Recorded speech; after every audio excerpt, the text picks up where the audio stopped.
All right, we are live. Welcome to Pax Unplugged Vault Tour. This is an Archon Vault Tour, the top cut. I am CoDameron, and I am here with my buddy Joe.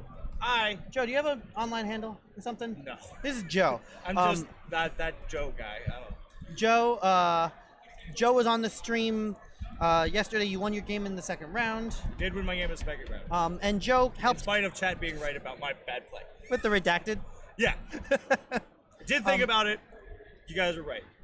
Go chat. But anyway.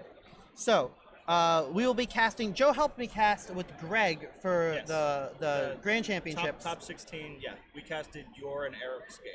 Yeah. Yeah. And you guys were fantastic for that. Thanks. So, Lee Cobra, you're welcome for streaming. We love doing this. So we want to start the stream right now. They're going over the format and whatever for the top cut right now. I'm gonna put this on hold, and everyone could filter in, and the tournament's gonna start real soon. All right. Cool. Stay tuned for more coming.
All right, we are getting set up here.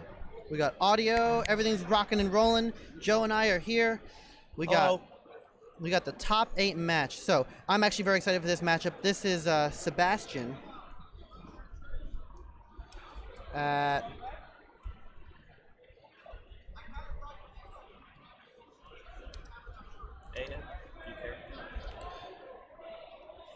oh yes, Sebastian. Oops. I very much care. And then this is actually going to be... Oh.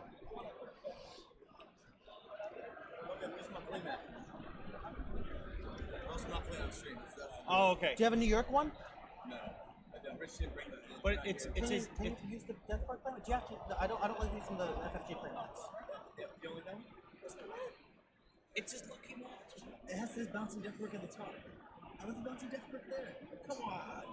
That's the condition. What? Come on. Okay. You'll be good. For you. Thank you, Sebastian. We're still going, right? Yeah. Okay. Yeah, so there's juice in that man.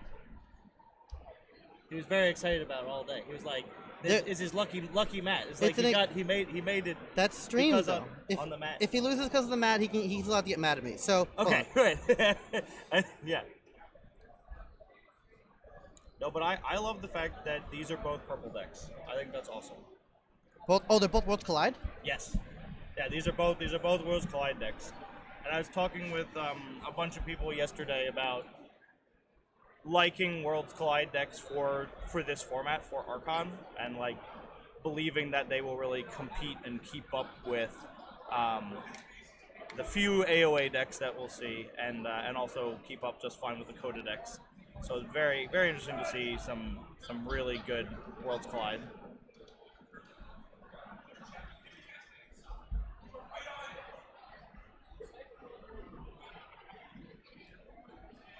So yeah, these are both Worlds Collide decks. Yes. Well, I was just saying, Kobe, you stepped away for a minute, that I coming into this event, I very strongly considered playing a Worlds Collide deck myself, because I think they match up well against the other competitive decks for Archon. You played an AOA deck though. I did play an AOA deck. And you won. And you won your matchup. On stream, yeah. The rest of my tournament did not go so well. But no, I mean, that's one of the things I have kind of come to believe about Archon, is that it's gotten much more diverse than it used to be. It's not just or Coda, racing decks, or like huge control decks or combo decks anymore. Like you can feasibly play AOA decks. You can feasibly play Worlds Collide decks. So I'm excited to see this matchup, and actually know both of these guys a little bit. Justin beat me in my winning in for nationals, and so he's a very good player. And Justin is part of Tabletop Royale. Yes. And yeah, so I'm super happy to have him around. Yes. Well, and Nate had a similar run to what I had yesterday. We met on the bottom tables in round 5, but Justin had a very good run, and yeah, Sebastian is one of our New York locals, so that's good. All right, so let's take a look at these decks while they're still getting set up. Right, we're still waiting. So this is Justin's deck: Light Tasker, Market Staff. There's an Eddie. There's double Ronnies. Too much to protect. Double Infernus. Oh, the double Snaglet is very scary. That's a lot of house control. Yeah. Yeah. I'm actually pretty happy about this. I want to see these snags do a lot of work. There's double library too. That's kind of good. Oh, and a Hysteria against Justin and Saurian. I don't mind the Logos in here. It seems like it's pretty good house streaming. I think that the Logos is going to give him a lot of efficiency too. But let's take a look at Sebastian's deck. We have Logos, Saurian, Shadows. We have a question that was: do we know the set distribution for top 8? Find out how many AOA decks and Worlds Collide decks there. We'll find that out. But that's a good question. My inclination is that I don't think any AOA decks made top 8. I don't think any made it. Yeah.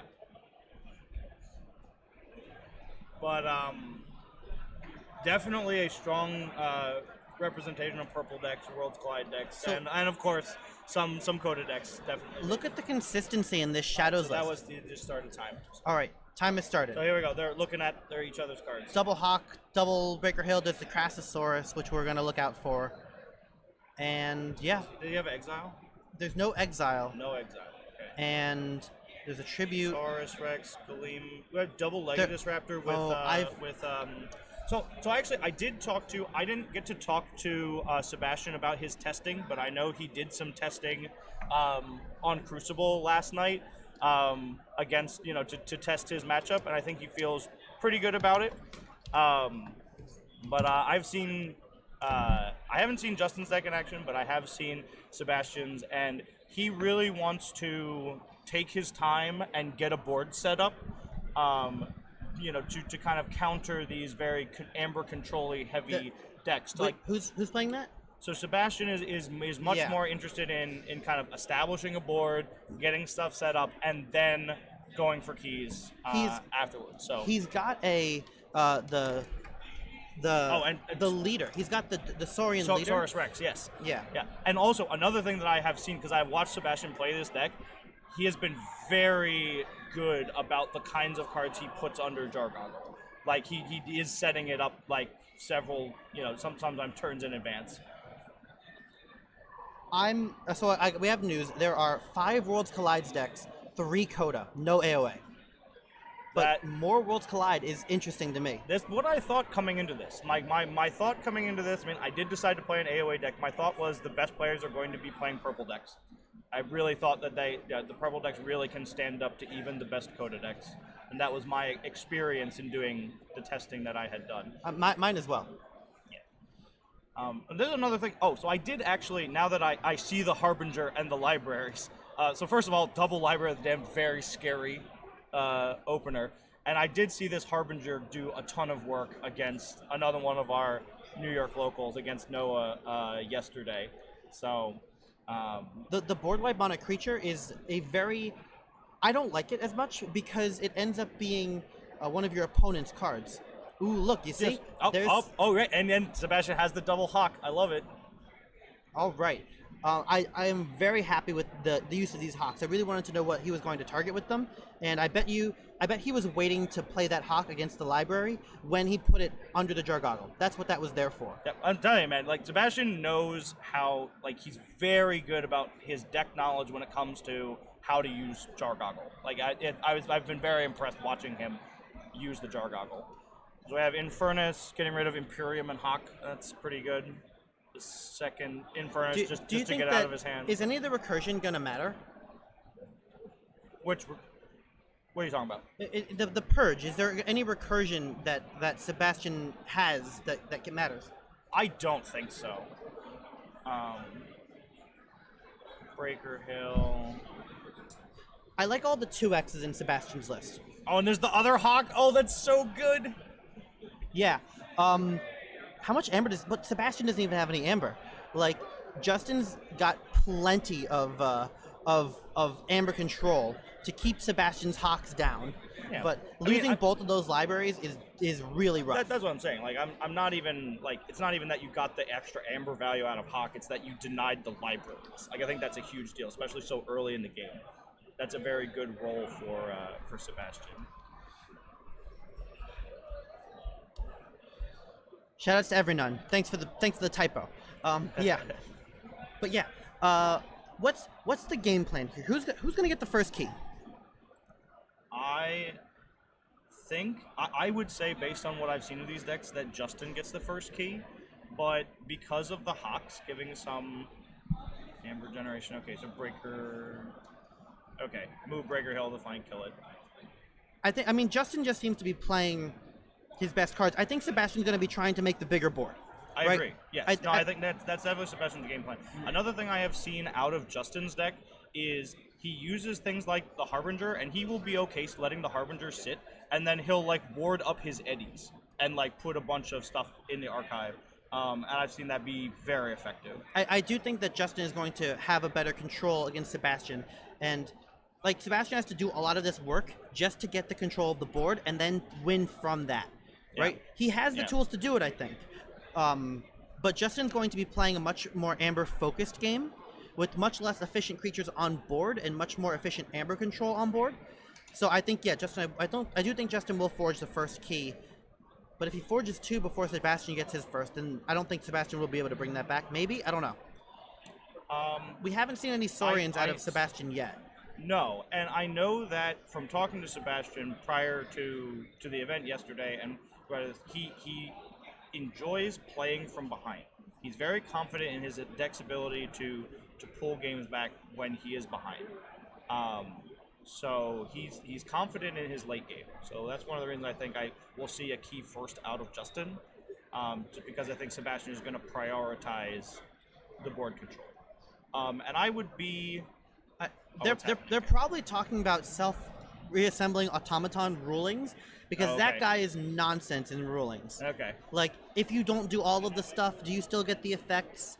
If you swing in, like, does he ready himself? I don't know his. Let's pull him up. I have his deck up. If you have any other creatures in play, instead of discarding, fully heal, exhaust, and move to a flank, and then get 2 power counters. Okay. So if the board gets wiped just straight out, then yeah, it would do all of its stuff. Okay, so we found a ward from Axiom of Grisk. So yeah, we're trying to get. Oh, this is the double death ruling. This is if you board wipe a Harbinger of Doom, do things with wards die. Because there are 2 sets of destroyed on the stack. Right. So there's no stack. There's no stack in this game. Right. Things get tagged for destruction. Is the game terminology, I think. Yep. I mean. And you can't be tagged for destruction more than once. So the question is, does Jay Vinda die from Harbinger, even with a ward? My inclination would be no, but we'll see what happens here. Also, does self-bolstering automaton destroy? Because he'll exhaust himself. And yeah, well, I think Jay Vinda will still be around, maybe. This is a very deep. Yes. What I think will happen, what my understanding would be, is that Vinda and automaton will live, and everything else will die. But we'll see. How many times will automaton trigger though? Once or twice? I think once. I think once. Again, I think all of this is just like it's all going to be like simultaneous stuff, and everything is going to happen once. Because I think that's one of the things they have done in their rulings. They've done a lot to really try and avoid nested effect sequences or the stack, quote unquote, as much as possible in Keyforge. For what it's worth, shout out to Yeti. They have a head judge at every top 8 table, and they have a judge at every top 8 table, and currently the head judge is helping rule this ruling. Yeah, and I will say, as someone who played in the event yesterday, and this is the first Yeti gaming event that I have played in, I have been exceptionally impressed with how they have managed and run the event. The event's turned over quickly, communication was very clear. At the outset of the event, judge calls were quick and questions were answered efficiently. So yes, definitely shout outs to the Yeti. And I actually kind of want to bring over the head judge when this is all done, just to see how they rule it. Yeah, absolutely. Yeah, because this is a thing where like love Keyforge a ton, but sometimes FFG is not the clearest when it comes to syntax. I had another question I was talking about with my brother who actually plays this game too yesterday about like, because Colby, you and I were both Star Wars players. That's how we met. And so in Star Wars, there was a ruling about the word "then," and like and periods and commas and clauses in the text of cards. And so we've sometimes applied those kind of things. So it's like if something, it was a Harbinger of Doom question too. It was like Harbinger of Doom with. Yeah, oh, yeah. Are we too yeah, loud? no, you're fine. Oh, okay. So it was a question with Harbinger and Obsidian Forge. And so the question was, if you have a Harbinger of Doom, and then you sacrifice it to Obsidian Forge, do you, and your opponent's creature has an Amber, do you get the Amber to use in the forging of the key for Obsidian Forge? And it was just like a nightmare, because Obsidian Forge has that text of, sacrifice 6 creatures, period, then forge a key. And so it was like the Harbinger was killing an opposing creature who had Amber on it, so could you use the Amber too? Can you? I don't know. It's very... Okay. So this is very interesting. So the automaton is alive, but the J-Vinda but the is J-Vinda. not. So maybe they thought it triggered twice. So then. Yeah. So the ruling is. So shouldn't there be 4 counters on the automaton? Yeah, then? there should be 4 counters on that automaton. Very interesting. Do you mind if we ask you about that very interesting ruling? Here, stand. Okay. No, you're fine. You're fine. Okay. You're fine. All right. So we have. I'm sorry. What was Duncan. Duncan. Right. Duncan, will you just tell us real quick about that very interesting ruling? So, essentially, the question was regarding the ward and tag for destruction. And in the rule books, it does specifically say that ward will be removed when a creature is tagged for destruction. So he was trying to figure out the timing with the automaton. With the automaton, right? So he was trying to make sure the automaton would survive the fight Through both destructions. And through both destructions, right? So how many plus power counters should the automaton have? It has none on the table right now. It should have 2 per destroyed trigger on the automaton. Should it have 4 counters? Because it was destroyed. You may want to go fix the board state because the automaton should have +1 counters. Yeah, let me Either check 2 or 4 of them. Okay. Yeah. All right. Thank you, Vince. Yeah. Thank you, Duncan. Duncan. Yeah. Vince is the other guy. All right. So All right. That's really scary. Double snag when you have guys that don't die immediately when you attack them, I guess. And the snags are just if that automaton has 3 power or 5 power, that is very important for the snags. It's a big difference. Yeah. And that's I mean, fortunately, because like the scariest thing with snag is if you are staring down a snag with elusive guys. I don't know how the automaton would heal if it ever only had 1 it power. only has 1 power. So Yeah. I don't. And the wording is such that it would get, or I don't know, maybe because that's part of the other nested text in this. It says, if you do, give it 2 + 1 counters, and that's you have to heal it, exhaust it, and move it to a flank, Right. which is a little silly and probably a typo in the game's wording. I mean, my thing is, if it says exhausted, heal it, and move it to a flank, if you do. So you do as much as you can, and I guess if you do any part of that, that counts itself. The ruling is he wasn't damaged, he was destroyed, therefore there's nothing to heal. Never gonna get +1 counters. He's a 1 power guy. Yeah, that's what it is. Yeah, no. Oh, okay, I guess. Oh, okay. Okay, Weird. yeah. Okay. So Ice That Cobra, makes you're sense. right. If you were to attack with him, then yes, he would get Right, the because he would counters. take 1 damage and die from it. Okay. Okay, crazy rulings. Let's recenter ourselves. Okay, so let's just stop. Let's pretend the game just started from here. Okay. Right? This is how we get recentered. So both of the snags died. He hit some wards on his guys. I think he used Right, but how did the Legatus Raptor kill? I think the Legatus Raptor fought first. He used the Legatus Raptor to use the self-bolstering automaton, and then the Odak and then Expedition. Odak, yeah. Right. Okay. Alright, so now automaton. How does Snag interact with getting fought at? He's a fight effect, right? Yeah, he's a fight effect. He's a fight effect. Okay, So if you fight him, yeah, doesn't matter. But let's notice how we were. Okay, so it's only 3 amber to 2 amber. Not much has happened yet, right? In the grand scheme of things, Justin's lost both of his snags now. But my question is, That's a decent Chimera Eclipse. yeah, that Chimera So gets. you get rid of Odak, and automaton is annoying, but yeah, but like getting rid of the Odak, I think is pretty strong. But getting rid of the Odak in shadows is especially strong. Yes. Yes. Because Justin now gets to do his amber control thing. Right? Yeah, I think we're in for a longer game. What is the time limits for top 8 is still 35 minutes? I'm not quite sure. Maybe we'll look at an Yeah. extension. I don't know. I think that, trust no one, 2? 1. For 1, because there's only one. There's only Saurian, yeah. But you couldn't play that. Oh, there's the double Ronnie. So And- I actually think this might play, like it doesn't look great for Sebastian, but I think he's getting a lot of the amber control effects out of the way earlier. So Justin's Chimera Eclipse was the play of the game there so far, because of being able to get the Odak off the table and allowing the steal. 3 different steal effects, yeah. Right. And Sebastian, I think Sebastian wanted to hold that Hugger Mugger for 1 more turn, but I guess taking him off is pretty good. but he gets the double Ronnie, right? No, he was only at 6, so he gets the single Ronnie. He was at 6, yeah. But what's interesting here is Sebastian got this Legatus Raptor, and he also has the leader. But now that he played 2 more guys, it's going to be very hard to get that leader in the center. Yeah. Yeah. Ooh, some double Igor action from Justin is good efficiency. I love me some double Igor. But I'm very happy to see Sebastian starting to build his board. Yep. And he's sticking to his game plan, which is good. And the Axiom, I like when he pulled the trigger on the Axiom, because I think he was getting very nervous about that Harbinger, because Justin was just letting it sit there and sit there and sit there. And he was like, all right, I'm going to get this out of the way so I can do my thing and I don't have it hanging around my neck while I try and build a board. So I like when he decided to pull the trigger on the Axiom, because I think he was holding it for a while, because he didn't call Saurian for the first 2 or 3 turns. It was like clearly building up a Saurian hand. So I like that play out of Sebastian.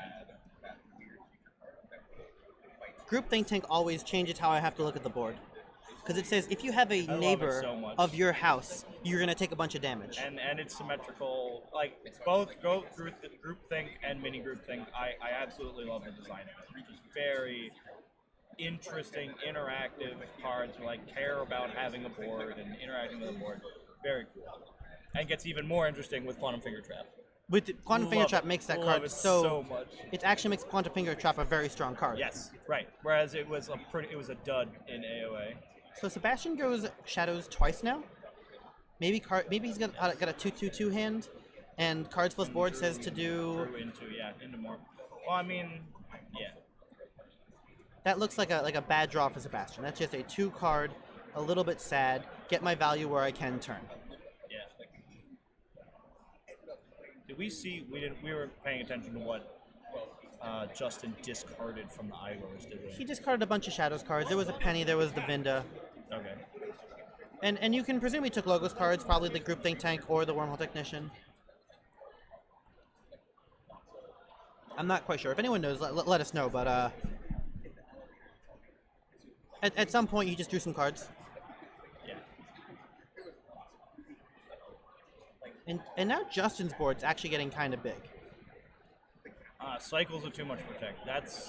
That's pretty good for Sebastian, I think. I still think this is another thing that I think Sebastian kind of knows his deck does this. He's very board oriented, and like Justin I think is realizing it's like, all right, I can't keep holding this because he's called and I just need to cycle it. And I just need to present. Yeah, Justin hasn't been in check once this game. Sebastian is now in check for a second time. You mean Justin is in check for a second time? Sebastian's never gotten 6 Amber yet. Right, that's right. That's what I'm saying. Oh, okay, yeah, that's it. Yeah, no, it's interesting because I think Justin has realized he needs to take a more. He seems to be like going for a more aggressive, pitching to too much protect, knowing he doesn't have his libraries to fall back up on to build This for is late game. an excellent example of when you're supposed to pitch too much to protect. I think, yeah. It gets you to 6 Amber. You are playing 3 cards out of your hand anyway and reaping twice. And your opponent hasn't been to 6 Amber all game. Yep. Now he might, and he's also dropping dudes, so like this is a much more threatening board for Sebastian to have to deal with. Justin only has the 1 too much to protect, but I still don't mind the play. I think like Justin is realizing, at least until he goes, probably for the rest of the game, that he's gonna be more aggressive. Like he's gonna play the role of the aggressor more. Look how thin Justin's deck is. And also loving playing the Shadows guys on the flank for like being very conscious of Group Think Tank. They both are, because the new Hugger Mugger came down on the side. Right. But Justin's about to shuffle his deck anyway. Yeah, no, So, it's true. But he won't have the infrastructure, right? Like even if he gets like the libraries back out, it's gonna be so much later in the game, and he won't be able to like the double library early was good, but then is that a tribute? Yeah. It's a tribute, but he hasn't kicked it yet. He hasn't done. Okay, he does double tribute, which I think is fine. I don't know if it's necessary. Actually, I don't know if that's fine. I don't know that I like Exalt the Exalt on the tribute because he doesn't have his turn was also Justin could tribute reap pass. Yeah. He really doesn't want Justin to have that key. I guess that's very interesting. The Exalt is very interesting to me. I mean, it got Sebastian to 6. Okay, and here comes Justin's disc control. Oh, here comes Buzzle. Here it comes. Oh man, the Buzzle. This Buzzle might just eat Justin's whole board. Oh, that's hilarious. I love this so much. That's 2 buzzles. Okay. This is Here's puzzle a third buzzle. 2. Will he kill his group think tank? I think so. I don't know. Maybe you just purge your whole deck and go with all your actions for the rest of the game. Yeah, there it goes. Yes. Yes. Puzzle. Oh my god. That's 3 puzzles. Oh my god, it's so good. And with and brother, taking I think he's committed to this. You rule of 6 puzzle. And now hysterias. Oh no! Wow. Oh no!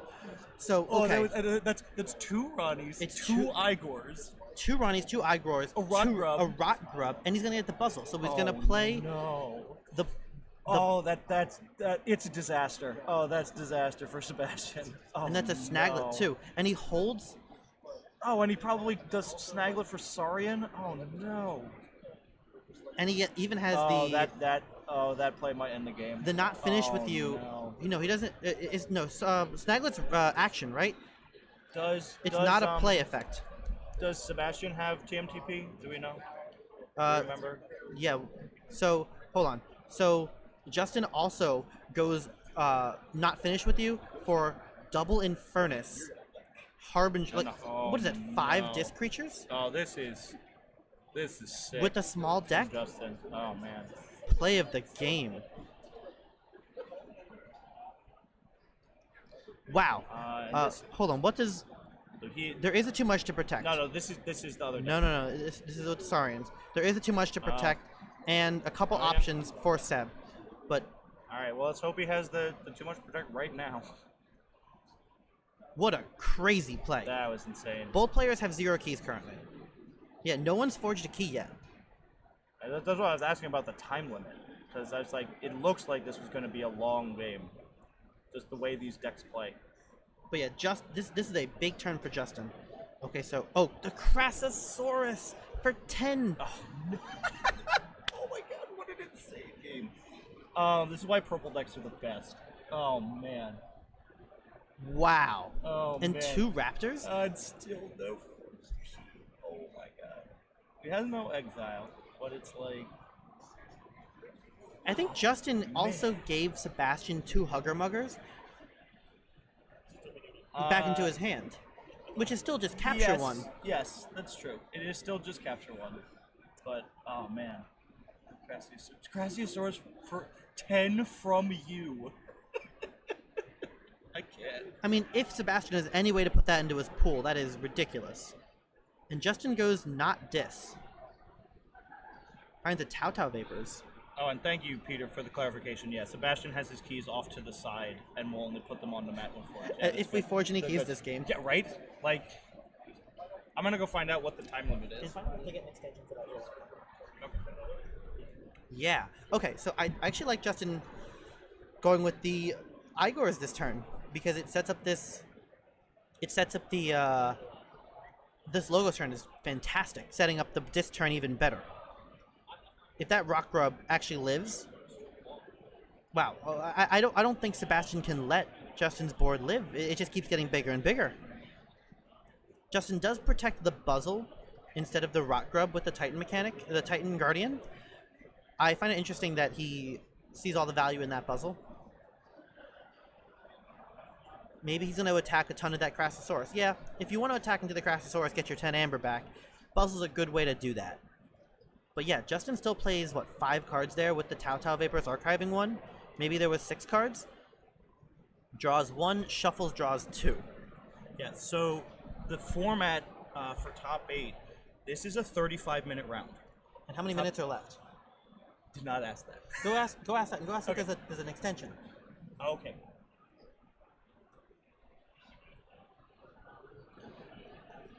But yeah, there's still 0 keys forged. And is that a Mimic Gel?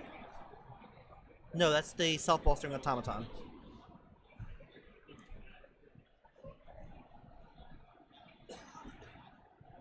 Oh, sorry. Thank you.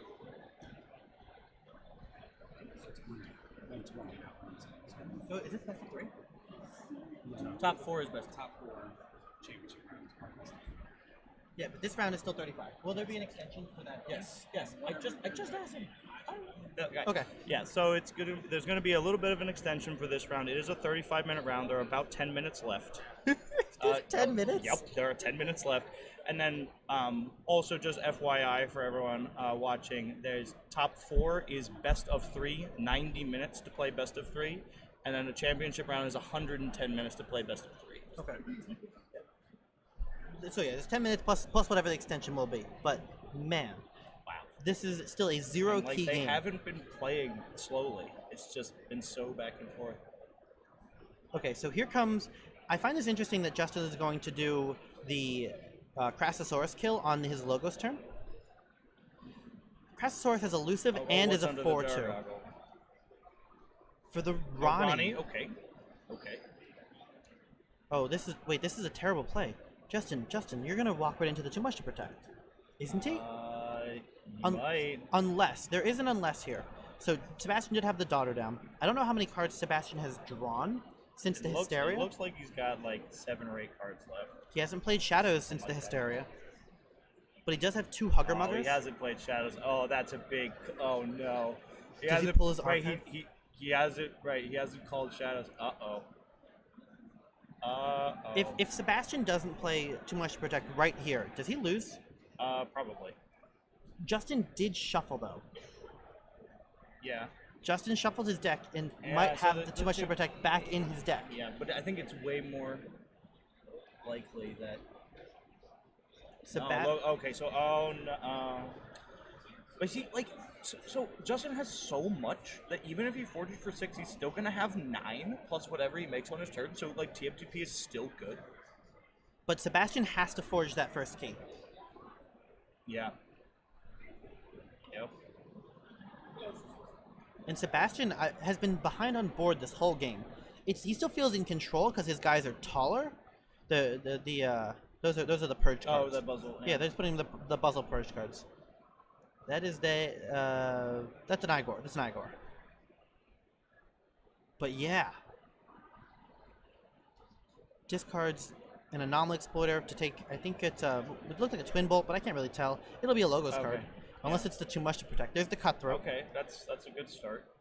I mean, what the cutthroat does is it puts him back in check. Yeah. The check is very important here. Yeah. And there's nothing on board to deal with it. Yeah, Justin actually has no. Yeah, no TMGP, no Ludo. Yeah, Crassosaurus does. I mean, but it generated the opportunity, and I think it's like he didn't have it, but No, I think this is fine. I think Sebastian, he still has 3 cards to use on his board, right? The Daughter's gonna Reap. The Titan Mechanic might fight like the Rock Rub or something.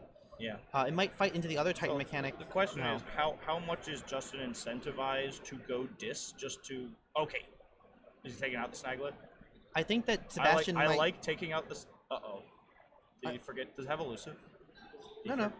It's a twin bolt. We're twin bolting Oh, right it's now. a twin bolt. Okay. Which No, kills most of Justin's board. I really like twin bolt, like prioritizing the Snaglet because there's a real possibility Justin just calls dis and Snaglets you for shadows, and it's a really hard.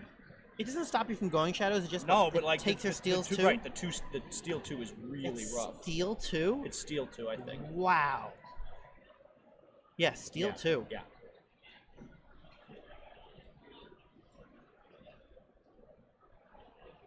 But Justin is holding 2 Infernuses and the Harbinger of Doom because we saw him put them in his deck before he shuffled. Yeah. So the Harbinger of Doom is going to come down. But you know, Sebastian has the Titan Mechanic. He has the Self-Bolstering Automata. But this is why Sebastian prioritized killing the Disc creatures here. Yes. Because if Justin wants to go and double Infernus him for 4 Amber, which will feel very bad. Yeah. There's lots of reasons why he wants to get rid of the disc guys. Well, that would have been maybe another reason that he didn't want to go shadows here. I mean, like, obviously he doesn't have TMTP, but like he has a Logos board and he can answer some threats. Here's an odd choice for me. I think Okay, he wanted to reap to 10. And reaping to 10 is very important here, looking at double Infernus. Yeah. Because Infernus can only really kill 4 Amber of yours with 2 Infernus, right? So now that Sebastian's at 10, he can actually, with the knowledge he has about Justin's hand, he can still forge a key after Justin's disc turn. Justin's only at 7 now, which means that Sebastian's too much to protect if he draws it. Is still on. So here's another thing too. How many cards? Do we know how many cards are in Justin's archive? Because I'm almost certain Justin's deck has an Eddie in it that we haven't seen yet. That would be a gross play.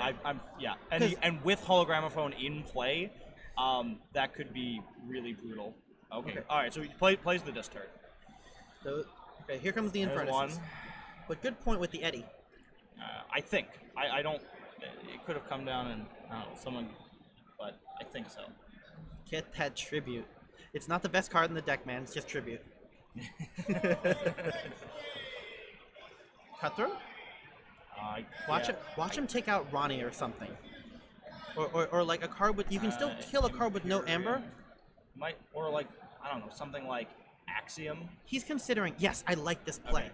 So the Ronnie doesn't lose him a second Amber, but it prevents Sebastian from playing that Ronnie again. Right, exactly. This is a top 8 play. play. This is a huge thing, right? Yeah, no, it's one of those things where like, you know, it's like I think the most obvious example is like Infernus against Routine Chop, right? Like it's one of those kind of plays, right? Yeah, where it's like you really want to prevent the value, even if you're not getting the lose Amber value of that Infernus. Yeah, especially considering Infernus is just an insane card. It looks so like good. It looks like Seb has 1 card in his deck. Yes. That's So what it looks like. Right. Exactly. So taking it out now. Yeah. Means that it won't shuffle. Wow, Justin with the heads up play. I'm a fan of that play. Well, and there's nothing else like super high value with Amber on it, right? It's like I have there's a very big point here to be made. Justin forged his red key first. There's no red barons in this game. Purple decks. But I mean, it's Archon, so it's like Yeah. We got to ask him if he's like about red key stuff. always red key last. Okay, so thank you. So Duncan, the head judge, just told us that they are being granted a 2-minute time extension. We are nearing that. Oh, we're nearing that. Okay. It's not 2 minutes yet. Okay. But they will be receiving a 2-minute time extension for the ruling with Automaton and Axiom. This game. So we have 5 minutes from right now. Yeah. So 3 minutes left in the round plus a 2-minute time extension. Yeah. Okay. I don't think this game is going to end naturally. This is going to be a tiebreaker game, which means stockpiling Amber is good, except for both players have too much to protect that is live, so it's bad.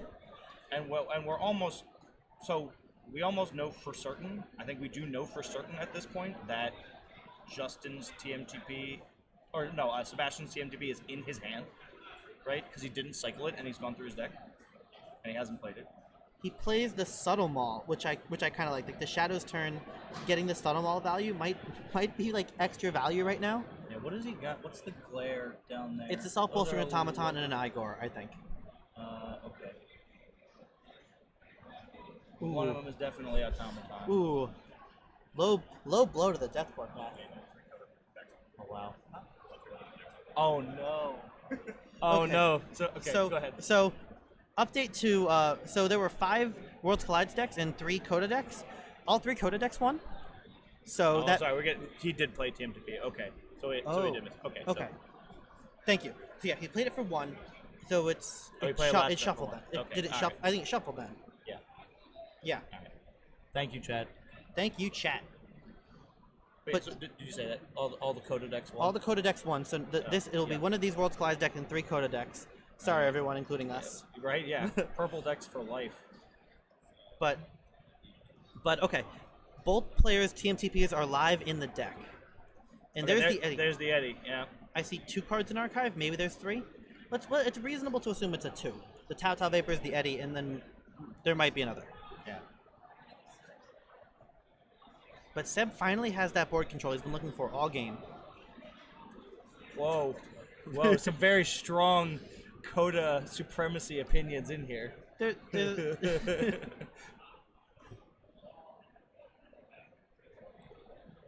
So Sebastian going with his Tau Tau Vapors. Like, he's had that daughter for a while, and I don't think Justin really cares. I'm really curious how many cards are in Justin's archive. Like, how much is Eddie pumping it up right now? It's at least 2. It looks like it might be 3. Yeah, we're getting info on just like this board's getting kind of big. It might not fit all on the map, but we're getting info on it. And Sebastian goes for the big turn. Sebastian's turn here is like, well, I hope next to the Vinda? Yeah. So Sebastian has 2 more creatures, an Igor and a sanitation engineer, lower than the J Vinda on his board. Huh? In that order. In that order. In case Group Think Tank comes back down. Oh boy. All right, so I think we are just about to go into the time extension at this point. The 2 minutes. We are plus 2 minutes. There it is. That's and you know Seb swung for the fences. Yep. And I think knowing the time rules, I think that's the play Seb had to make. Yeah, you had to go for it. Yep. And he knows that. I know the way Seb plays. He's aware of that too much to protect. He You can't. You got to make him have it, and he had it. So. Well, I don't think it's over. Puts him on check for the game. It's not necessarily over because look at Justin's board. There's no other shadow cards. Is it a snack lifter for the for set them on, whatever. No, that's a big deal. Because Sebastian has a ginormous board. Yeah. If Sebastian finds some play. Oh, okay. Right. You took it and it's on. Sodak matter. Yep. There's the Ronnie for one more. Okay, man. That's a big deal. Oh, yuck. Yep, that's a huge deal. But if Seb, that's no forge. If Seb makes a billion amber right here, he'll win on tiebreaker rules. If Seb can take 2 from Justin and make another 5 amber, he wins. Because if it goes down. And there's the thing. Like Sebastian is very. Like he's very aware of what the time rules are because he made his way into top 8 on a timed game that he won. I think he won on the effective amber tiebreaker too. That may be true. I'm not certain. Yeah, he won it on the effective amber tiebreaker, and it was like 1 amber off on the effective amber too. So, I think Sebastian, I think he made the right play going for the 2. Like you have to have too much to protect. I think there is a play where Sebastian wins this game. Crassosaurus. And he has the 2 Legatus Raptors. Yeah, could do it. Yeah, no, I'm very curious to see here. I think we're going into. All right, so we might be done. We might be into 1 more turn territory at this point. Yeah, we'll find that out. But yeah, okay, so Crassosaurus all the way on the end, right? You can't see it, but 10 amber, so 7 of Justin's amber and 3 of Sebastian's amber just landed on Crassosaurus. Okay.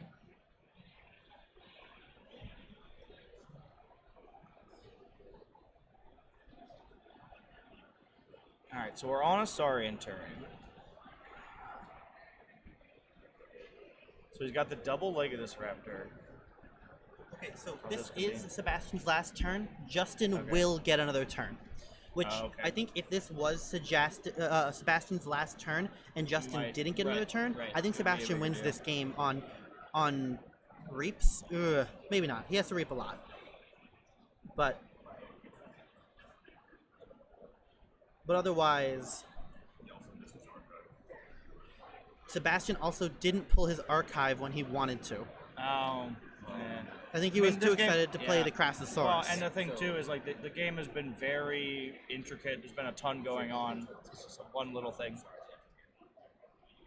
Okay, so we have Saurus Rex and Draco Praco. Yeah, I think Sebastian's just playing out cards, and I think at this point it's over. Probably. Right? I don't think Sebastian can generate enough amber to win, even if this was his last turn. But Justin can just probably win the game. Well, and also like you don't want to exalt your Raptors because then he just attacks Harbinger into something, and then you get the exalt Ember, like and that contributes to a tiebreaker. Like that's not good. Yeah, if this was Sebastian's last turn and Justin didn't get another turn, I think there's a way that it works, but that's not the case, and I don't think there's a way that Sebastian's going to pull this out. I would love to be proved wrong. Looking at all options, including his purged cards, just to make sure he's a good player, a good diligence by a good player, right? Yeah. So, Joe, is there a way that I think that because of the tiebreaker rules, and even without the tiebreaker rules, Justin still has this game, right? I think, So- yeah, no, it's looking very much like Justin. If Like, Sebastian didn't get too much protected for that much, then he still wouldn't have forged because of the Ronnie, Right. and he still wouldn't. The Crassosaurus wouldn't have hit for as much, right? I don't. right. It wouldn't have yeah, no, it's... Ooh, he's gonna do the big brain play. Oh, he wants to run his Titan mechanic into I would something. have won if he had the Saurian mat. Oh boy. Oh, wow. What is the So much- time rules? The time rules are 35 minutes for top 8, best of 1, top 4 is 90 minutes, best of 3, finals is 110 minutes, best of 3.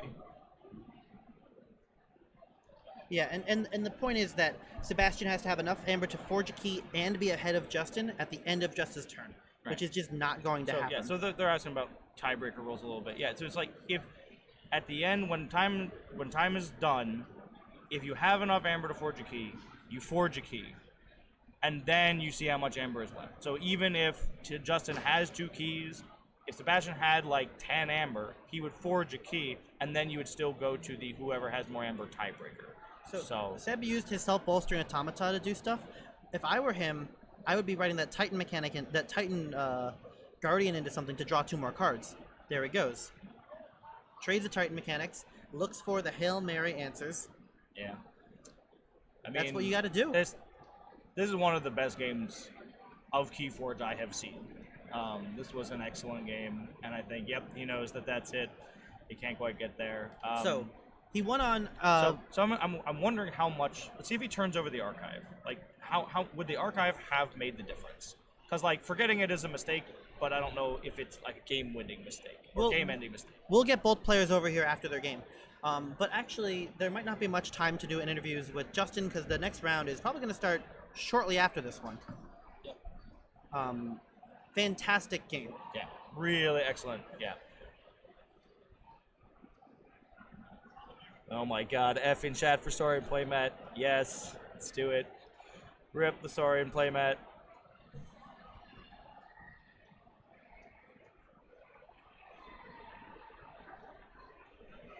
Yeah, let's see those Fs. Come on, chat. Pay respects to the Saurian playmat. So check this out. Seb's board was enormous. Oh man, that's hilarious. So I just took a picture on my phone. Oh, it's this glare. Look at how far around Seb's board went. Seb had all of his creatures on the table, probably. Ooh, I'm okay with this controversy. That's the rule. I brought all this stuff. You got to play on the BDQ map. Yeah, no, it's that's fine. I make concessions No, I for mean, it's- personal mats. It's a thing, right? It's funny, If, right? you, if you're in the semifinals or the finals and you have a personal mat from your store or yourself or your local meta, then I'll let it happen. But not an FFG mat, right? Everyone has those, Yeah, okay. right? Phenomenal game. Yeah, no, outstanding game. Yeah, one of the best games of Keyforge I have watched. Colby, you have to make sure to ask Sebastian when he comes over what was in his archive. We just found out it oh. is Rector Gallum, the guy who gives +3 key cost, which I don't think makes that a would've huge mattered. difference. No. Well, Right? And then the other card didn't matter. It would make a difference if the game went another turn, yes. right? Because then you stop But the key. with Justin having the last turn, it wouldn't. Yeah. It would let him stop the key and do all of these things that he feels like doing without worrying about the tiebreaker rules, right? Yes. But then the problem is the Harbinger of Doom still wrecks you, right? You have no wards on your Yeah, no, Crassosaurus. that Harbinger is a linchpin card for Justin's deck, and that's it's I wonder if going really strong. Well, and he was also like he did have like the Eddie hologramophone out, and it was just with the ward, it's like oof. one thing I wanna highlight is I wonder how much the Exalting lost Seb that game. Because he used his Legatus Raptors to exalt. He used the tribute to exalt, and it ended up, his board don't was think he not used- sticky. Yeah, no, it wasn't. I think like largely his deck, the way he plays his deck, I think he largely doesn't care about that. But he like, should. Well, he should have in that matchup because he actually ran up into a deck that controlled better than he did. Yeah. Which is which I don't think is something he necessarily encountered the rest of the day. But I mean, like the only one that I thought was questionable was the tribute. I think the Raptors are more understandable because you're getting like so much value. But that tribute didn't. I mean, you can go around and around about the Raptors, but I questioned the tribute. Like the exalt on the tribute. I don't think it was necessary. Any of this is game losing. I think that his plays are fine, and I think that he just wasn't in control all game. I think there were a couple turns where he had some very bad hands, and it was actually in check a couple times and had to do some inefficient plays, and that lost in the game. And that's credit to Justin. No, and I think another thing that I really liked about Justin's play is I think I think they both thought that their decks were like board-oriented late-game control decks, right? Because they both have really good TMTP synergy, and then they can really set that up. And at one point, Justin realized that he needed to shift gears, that he needed to start becoming the aggressor and just like play a bunch of dudes, put out a bunch of threats, make you deal with it. Because he got ahead, and he's like, I'm gonna stay a little ahead. You're good at controlling, that's fine, but I'm gonna shift gears and go. And that I think really started to shift how the game was going. That's because he saw Harbinger got dealt with early because of Axiom. Yep. He hocked both of the libraries. He's like, okay, well that's a lot of my late game, so I'm gonna go aggro and see what happens, and I'm gonna push my advantage, stay ahead. So big credit to Justin for that. I thought that was very good. Play of the game goes to Justin for that huge diss turn with the Buzzle coming down and wiping his whole own board. Oh my God, the Buzzle! Into Hysteria. Into Hysteria. Oh, the Hysteria might have been the game winner. And then The Hysteria was into not backbreaking. finish with you. Yeah. That turn was to get back to it disgusting. first. Yeah. No, that's true. Like the Hysteria might have been that is probably the game ending play. Wow. Yeah. Yeah. Let me go find some other people. So hang on. Okay.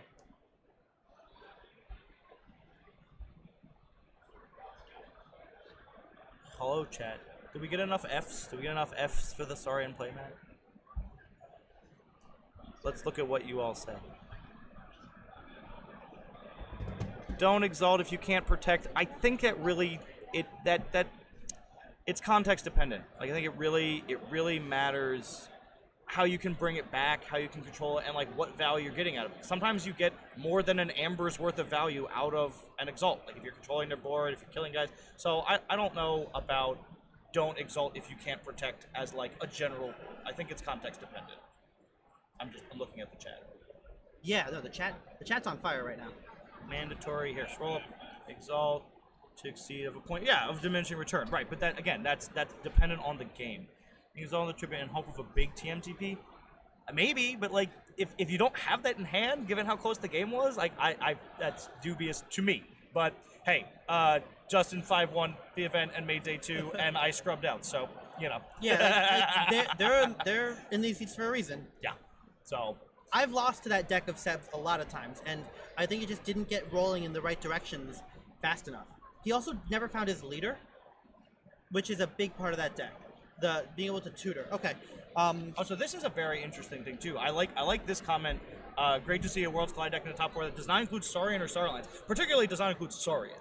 I think that's great because we have Dis, Logos, Shadows. Yeah. Yeah. Okay. I'm just setting up. My Dalek shirt makes you angry. Yes. It's R2-D2. I loved him in Star Trek. I can't. I only have those on today because I didn't have another BDQ shirt to wear. Yeah, I have 3 that I. So all right, so I'm gonna comment on what Jupiter is saying here. I really think I'm gonna bring 2 AOA decks to Albany. I don't know if that's trolling or not. Yeah. So, but like, unironically, there were like multiple people from like our local, from the greater New York City area who are unironically playing blue decks yesterday. I think you really have to find an exceptional blue deck to do it. But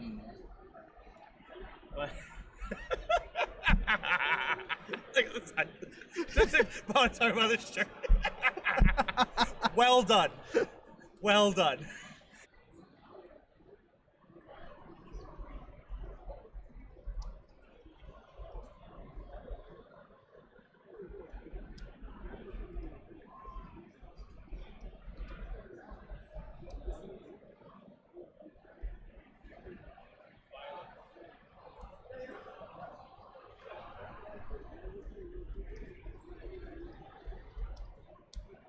Yeah. Okay. So even if the stream cuts out, everyone, just so you all know, even if the stream cuts out, the recording still goes, and if I've got a garbage stream, then the games will be recorded and streamed and commentated, regardless of how the stream internet does. Okay. All right. So we get Real quick. All right. Okay. Jump up. I got Seb. Before the next round starts, we're gonna get a quick commentary from Seb. I get my New York friends on this too. They have more insight than I do. Seb, you were the one in the hot seat, right? Yeah. Seb, it was a rough game. Hey, shake my hand. Oh, no, it was a great game. I think my opponent had a great deck. He played well. Yeah, it was awesome. It was tough to play around the Infernuses. He purged a lot of the key cards I need for that deck to operate. I So, think we were talking about when he purged the Ronnie instead of the extra Amber. Great play. What a play. Yeah, smart play. Very smart play. And yeah, and I was. So I guess the hardest thing was knowing to I bursted at the second to last turn to get to 11 Amber, just praying he didn't have too much to protect. We agree with that play. Yeah. 100%. Yeah, I was like, this is it. He just shuffled his deck. If he top decks it, that's just how the game goes. But if I hit this key, then I'm golden for the rest of the game. Yeah. How much were you aware of the time? Oh, very. So I was sitting right in front of the clock, and so what happened when I played my Logos current, I looked up and I saw 30 seconds, but we had a 2-minute extension, so he still would have gotten an additional turn after that. Yep. So I completely forgot about the time extension And we had in our match. that's reasonable. Yeah. But I think that the unfair advantage, just because where we're sitting, is that I was right in front of the clock and my opponent wasn't. Really? Yeah. So I was able to see the time just tick down, and we had 8 minutes left in the game before we even forged our first key. I know. We fought so hard for that first key. It was crazy. What a great battle. Yeah, it was good.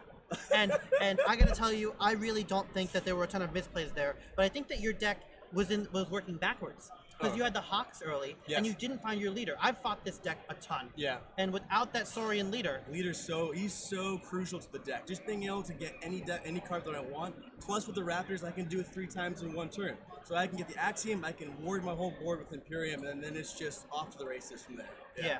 But his board ended up being bigger than yours a lot, and that first key was just so tough. Oh yeah, But either way, do you have any other thoughts about the game that are on your mind?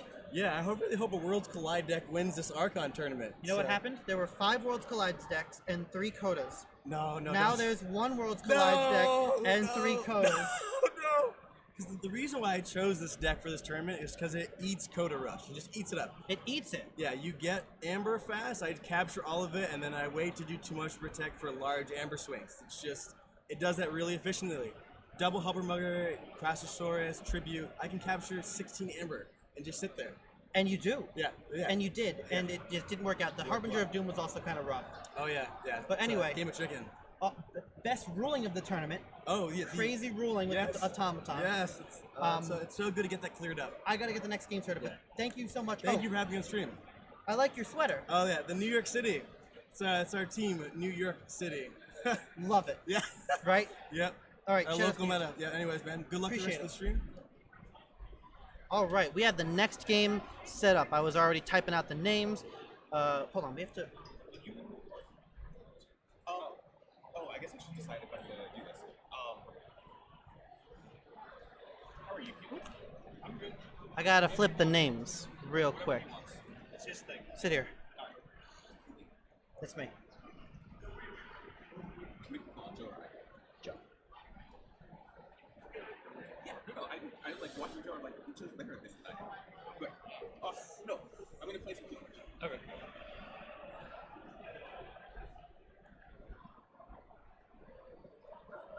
Julian's on this side. New York. Yes.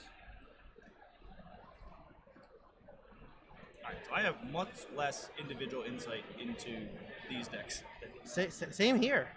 They're looking at so they're looking at Archon cards. So we're looking at Archon cards. Let's us look at Archon cards. So we had a purple deck mirror last time. Now we have an AOA mirror, or not AOA mirror. Oh my goodness, Coda mirror. Wow, that would make everyone so happy. Right? Yeah. Okay, Coda mirror. We have Despot Salmon. This is Kevin's deck.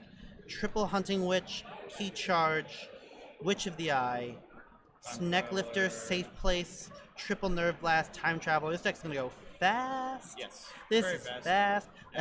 LA, Double Mother, all the best hits from your racing deck Coda. Yep. Right? Oh, we got a champion sweatshirt going on. Sweater. Oh yeah. Going Shout outs to left on Julian. Yeah. Yeah, I'll show you the picture of these sweaters. They're phenomenal. If you're missing out on these Saurian sweaters. Yeah. I mean, it's the same artwork from the mat. From the mat, yeah. Okay, But so they're pretty great. So Julian has Shadows Untamed. He swaps out the logos for Brobnar, and seems a little bit slower, a lot slower actually, without the Triple Hunting Witch, Triple Bubsy, Double Ganger Chieftain, burn the stockpile. I think this is a deck that has a lot of 7 Amber captures, right? No, am I wrong? I'm wrong. Awesome Woods. Halicor. This deck seems much less strong, but still has a lot of good cards. Like, I'm not upset with this. Well, this deck is much more with the double. What is it? Double miasma seems it's much more control oriented. Yeah, no. Looking at the deck, I would give the advantage to Kevin. I think this game, very much unlike the last one, is going to be fast and more straightforward. Well, my question is, okay, so Kevin's going to go real fast, and he's still actually going to have the Amber control from Shadows. Yeah. Right? Nothing really in Like Untamed. the triple, like you know, And the as they like those are really good ghostly hands. Like those ghostly hands are very scary. one thing of note, there's no phase shift here. That's true. But what I'm wondering Okay, is, so that's the start. can Julian actually prevent these keys from Kevin? The burn the stockpile is nice. The Nepenthe Seed is nice. He does have the Chota, so they both do have a key charge. The miasmas, but then I feel like this is a deck that was way better before bait and switch got nerfed, right? Like this looks like a deck where the bait and switch nerf hit it pretty hard. I think that Julian's deck will be able to keep up. I think that his Brobner board isn't going to go anywhere. That's true. I Yeah, think not a lot of board control out of Kevin. That's true. And I'm gonna make a hot take here. You guys ready for this hot take? This game ends Ready. on Chota or key charge. That would be very cool. I think that's how this game ends. I'm gonna say that right now. I Alright. think that Do we have how much does Kevin have? A Kichi? yeah, Kevin has a key charge and Julian has a Chota, so And Gio has a both are Chota. live. Okay. Notice I didn't say who I think is gonna win. Yeah, right. Yeah, it's gonna end. Yes. I think it's going to end on a Kichi. Is it hot? And I think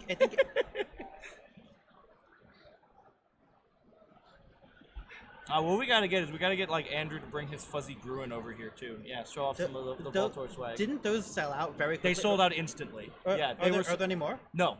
Wow. They brought 18 of them, and they were sold out by like 10 a.m. yesterday. They were, yeah. I got the Saurian scarf. Look at this thing; it's phenomenal. Are the meteors on there? Yeah, show the meteors. It's got meteors. It's Oh my got. God, the hold meteors on, are I'll the do it best. this way so we don't accidentally miss something. So it's got this. It's got the Look at this. Jupiter's like he's like the key charge is expected. He's like, now if you want all the key charge off of reaping on a Niffle-Ape, that would be unexpected. That would be a hot take. Yes. Yes. If he wins on Niffle-Ape, I'll be upset. No Niffle-Apes in these decks. I would be shocked to see a Niffle-Ape in a Coda deck in this stuff. Is there a Niffle-Ape? I don't think so. There might be. Sometimes Niffle-Apes just make it into the deck. Scooch in there. Nope. Nope. Nope. Oh, don't you remember when packs were sorted by creatures? So this Howlcore might be very interesting. No, I think there's an Ancient Bear, there's a Mighty Tiger, there's Yeah, a Halicor. Howlcore might be a really big deal in this one.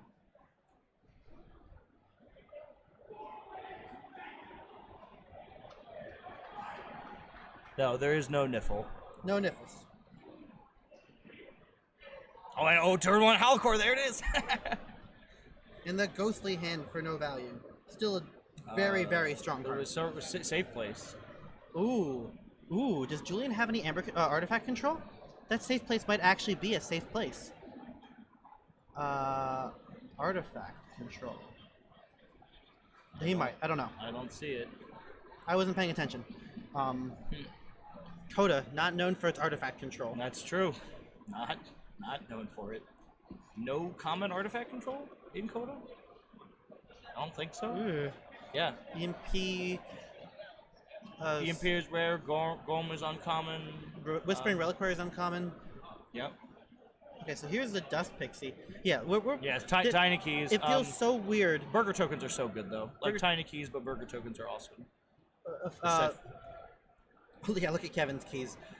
It feels very weird to be going into Dust Pixies and Amber Rush after doing that big grindy Worlds Collide game. I don't Yeah. think this will go to time. No. Like this game is not gonna. Like I said, much more quick, Oh. uncomplicated, straightforward. Oh, all right. Do people like the picture-in-picture? I don't mind the picture-in-picture. I don't mind it either. How do we do it for analysis? Okay, so Then here's Kevin with the first Hunting Witch on the and a Nature's Call for just his Hunting Witch, and Yeah. Okay. Right. but something tells me Kevin doesn't have another creature to get that with that Nature's Call and the Hunting Witch triggers. Right. Just to That's a win for Julian, if you ask me. Kevin did get to 6 Yeah. that turn, and Julian did lose 2 creatures, but he didn't get triple Hunting Witch Nature's Call value, You're right. Right. right? And Bait and Yeah. Switch not being as good anymore. Yep. It's a big deal. Yeah. Let's see. Then how? So Julian hasn't called non-untamed yet. He's called untamed twice. So not quite sure where he's going to be going with it. I mean, probably Shadows if he's got anything, but yeah, no, this is like very straightforward.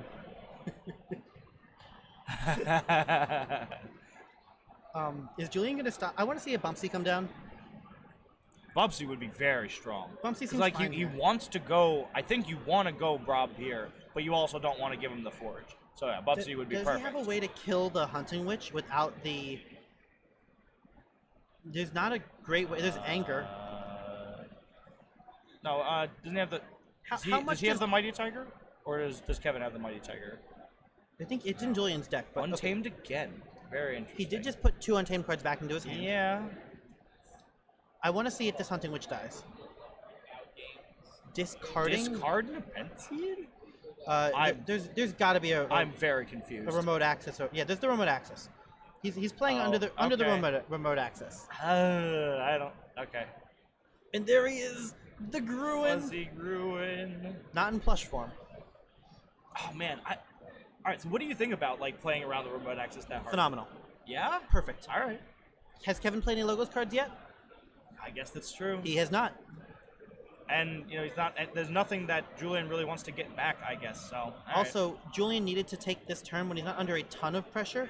Like, he's under some pressure. He just Well, lost. and now he's down a also key. he's threatening back. Right. So he's on 7. Right. So he went to 7 himself and put all of his dead cards out of his hand. Yep. And now, But yeah, the Hunting Witch lives. It's, oof. Yep. But and look, there's the Snack Lifter too. yeah. Snack Lifter and remote access. Oh yeah. Okay. Right. I would have missed the Snack Lifter. Yeah. Okay. With both, that's an easy call. Yep. No, it's not. Well, and It's not and an easy call, but he made the Well, call. and there's the witch is still there too. Now we're like back up to 5 plus safe place. So I think Julian is going to forge at 6. Forging at 6. Yeah. But he's in check because of the safe place. Yes. So Julian, with the Another red key first. These monsters. monsters. Julian going that Untamed turn was perfect. Now he's at 0 amber. He could even do a thing which you don't do, but you could say at 0 amber. He could do a thing where he Witch of the Eyes and reaps for his Dust Pixie. He hasn't played anything that isn't green yet, which is normally pretty bad. But he really needs to stop Kevin's key. No, don't do the Witch of the Eye play. That's a bad play. Don't listen to me. But he gets the Hunting Witch off the table? Yeah. That's a very tempting turn. He's got to get the. I think he's got to get the Hunting Witch off the table. But There's 3 of them. yeah. Man.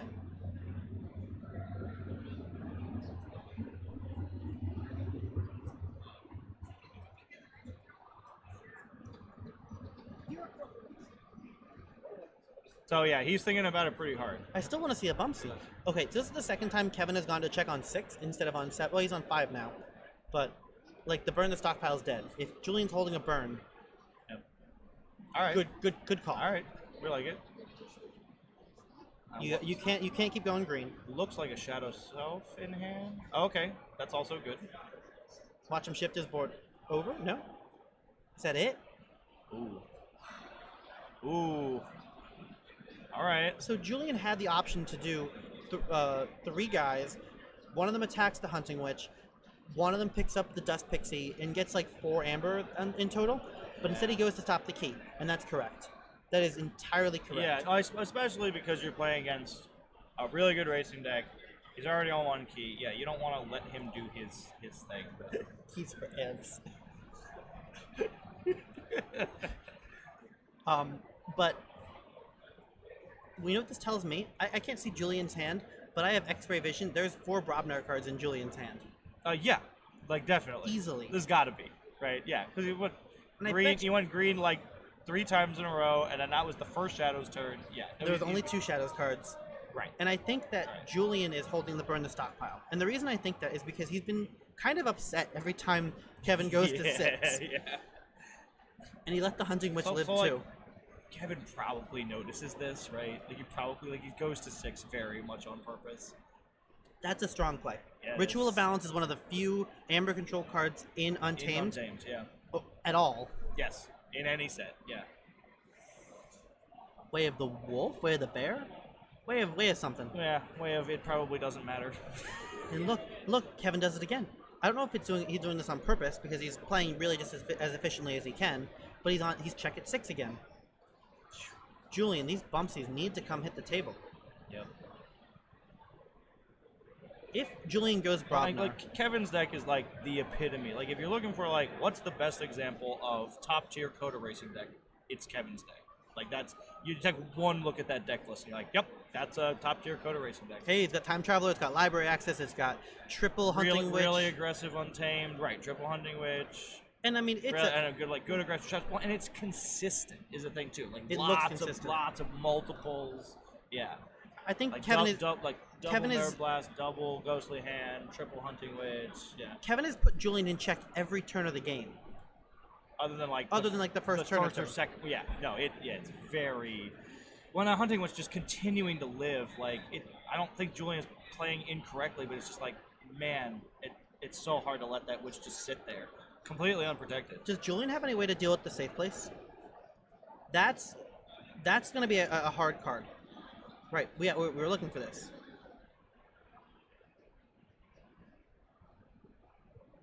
No artifact control, none. So that safe place and the ritual is just going to live indefinitely.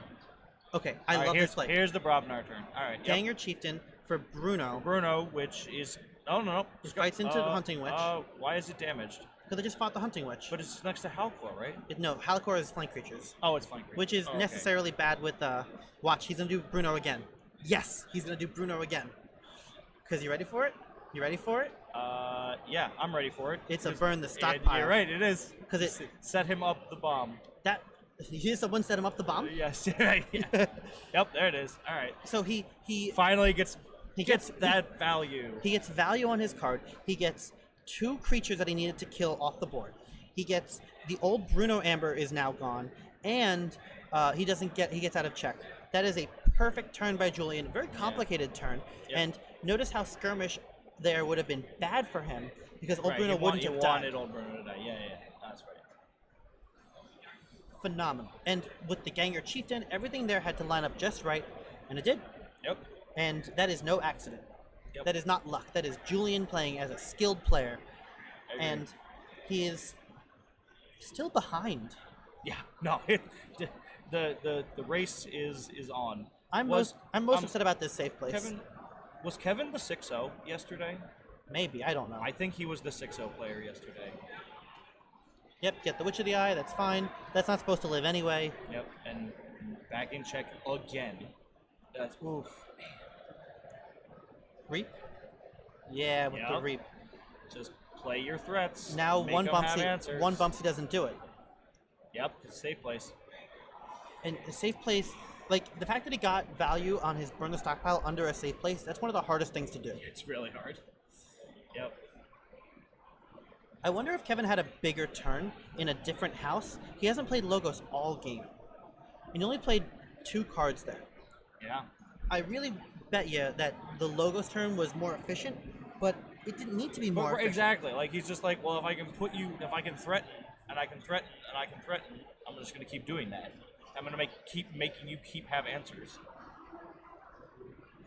Julian's holding a miasma, I think. And you know, I know that you are a believer in this, but it's like a lot of these card games, it's control decks are, aggro decks are asking questions, control decks are providing answers. And aggro decks always, do you have it? Do you have it? Eventually, if the answer is no, and you keep putting out the threats, then you just win the game. I do like how every one of Julian's creatures is actually bigger than Kevin's creatures. Ancient Bear, but like, Julian could do a turn here where he kills Kevin's board, but that's not. We're not playing the Worlds Collide matchup. Right. Exactly. Yeah. No. If it was a World Collide matchup, that would be a much better play. But yeah, this is Coda. I think if Kevin's deck just literally came in a purple box, it would be a better play. It could be the same list of cards, but if it came in a purple box, then Julian killing his board would be a better play. Yes. Okay. All right. Well, there's That's important. Got to do it. Halicore gonna reap. I think that's fine. Fine. Because the Hunting Witch is the only really big threat there. Okay, and it has another answer. Seems fine. But he's not gonna stop the key because he's in green. Yep. But he's gonna put himself in check. He's gonna put Kevin in check with the Dust Pixie, or he's gonna get double Witch of the Eye.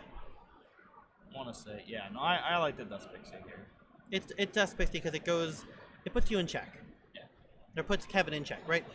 And Julian's understanding that he doesn't have to win the game simply on stopping Kevin's keys. As long as he can respond with his key answers, then it's fine. Oh, Joda. Okay. Okay. Oh, that's a pretty big play. I love it. It's a pretty big play. And now I want to see. Oh, we like it a lot. I want to see Kevin. I want to see Julian make no more Amber this turn. If Kevin's holding at least one Nerve Blast, it's now it would be exactly a dead card. right. He's been waiting to go. I mean, I think okay. So I would be very surprised if we don't see a Logos turn out of Kevin here. Yeah, that was a very, very good response by Julian, right? I mean, we're at 2 keys apiece now, and the safe place still has that Amber. And you know what? Kevin's key charge is still alive, as is his 3rd Hunting Witch. Yep. Yeah. He hasn't gone Logos all game. Which is surprising because That's Logos crazy. Logos is the consistency house. Yeah. Yep. Here we go. Discard. Double- Mother. Okay. No, Yeah, this is he's is been great. he's been holding these Logos cards for the whole game. Yeah. This is fantastic for Julian. I mean, Kevin gets to draw a ton of cards here, and if he draws some sort of nonsense key charge play, it's bad for Julian. But Julian finally has a turn where he's not in check. right for the first time since like the 2nd turn of the game. Yeah. Unfortunately, he finally he finally made him. Yeah, with the Choda, because I think like without Choda, he calls Shadows and takes them off and keeps playing playing the game. Yeah, but yeah. But this is the first time Kevin hasn't put Julian in check. But he has no Amber either. So Julian's Bumpsies are losing value now. So what does Julian do now? An Untamed turn? Reap for 4, play some cards? Like, does he, like, what No, is... I would Is think a Brobnar turn? He's got 4 green guys. If he wants to move cards, I think Brobnar. Do you need But I to think- kill the mothers? Will the game end before the mothers matter? Like, can you reap high enough that the mothers don't matter? That's hard. That's hard. I like killing the mothers. I mean, I'm in my personal play. I'm always a bigger fan of removing threats. But they're 5s, so the Valder can kill 1. Right. I'm It's got skirmish. okay. Oh yeah, it has skirmish, but like. If he has a Ganger, he can fight one with the Valder and then fight the other one with the Ganger. Yep. I think he might be holding a Ganger. Does he have? Yeah, he has 2. Okay. I think he does. But I'm very generate... Okay, so we have a take here. If he doesn't generate Amber, he just loses. I don't know. Interesting. I don't know either. Kevin could come out with a crazy. So okay, so let's. I'll take that statement apart a little bit because I think that there is some validity to that because it's like think about the tools that Julian has. So I think Kevin has the stronger deck when it comes to the racing. So, but Julian is like running out of control, right? Because like he's used Choda, he's used the Miasma, he's used the Burn to Stockpile, so he has 1 Miasma left. So I think that there's some. Julian's got a bait. That could steal 2. Yeah. But notably, all right. Here's a Brobnar turn. Julian is also out of his Choda. Yeah. No. That's yeah. Yeah. Yep. Choda has already been used. Okay, so yeah. I bet you this is fight. So he might fight the Ancient Bear here. Fighting Double Mother is the obvious play, but He reaped with it. he reaped with Valder. Okay. Yeah. So that's almost. He's he's gonna Ganger Chief tonight. Ganger Chieftain. Yeah. But not fighting here means that he has a plan for that Amber, right? Yeah. He agrees with Jupiter that he needs Amber. Yeah. But what I think might happen is he might fight the untamed creatures because they represent losing immediately. There's no phase shift, so the only time the key charge is going to come down is on untamed. Yeah. If you leave the mothers on the board, Yeah. he might get a ton of amber, but he won't win on it. He needs the key charge. That is very, very good point. I agree entirely. Instead, he reaps twice, so I'm just wrong. I mean, Maybe he might have other stuff that comes down, but so I think the Brobnar turn I like because I think it moves cards. okay, so he fights the it's mother. the combination of moving cards and generating amber. When you're not in check. Yeah.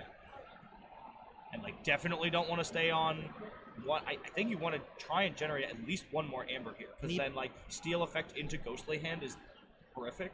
But Notice how he plays the crump on the flank, and he doesn't use it to fight because there's no amber to take.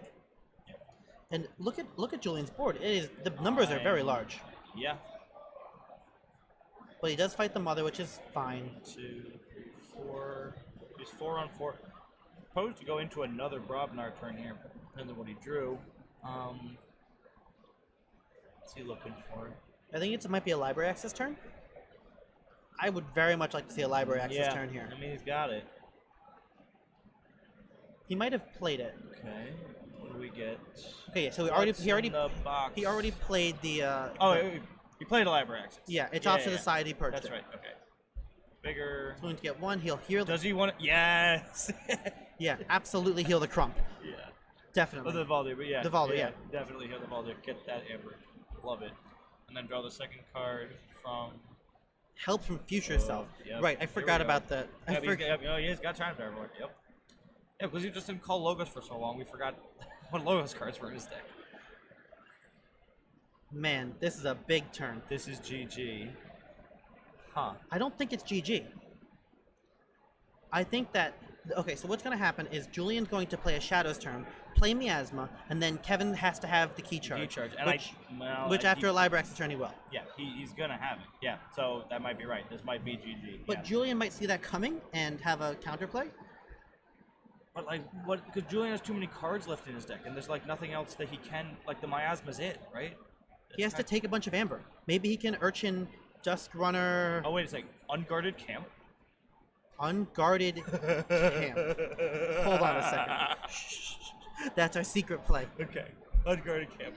Oh, If Unguarded Camp is the way... If we win with Unguarded Camp, I love it. That would be incredible. But yeah, Kevin is definitely setting up for a big key charge turn. Like, this is the library access turn, but it's really about the next key charge turn. Right.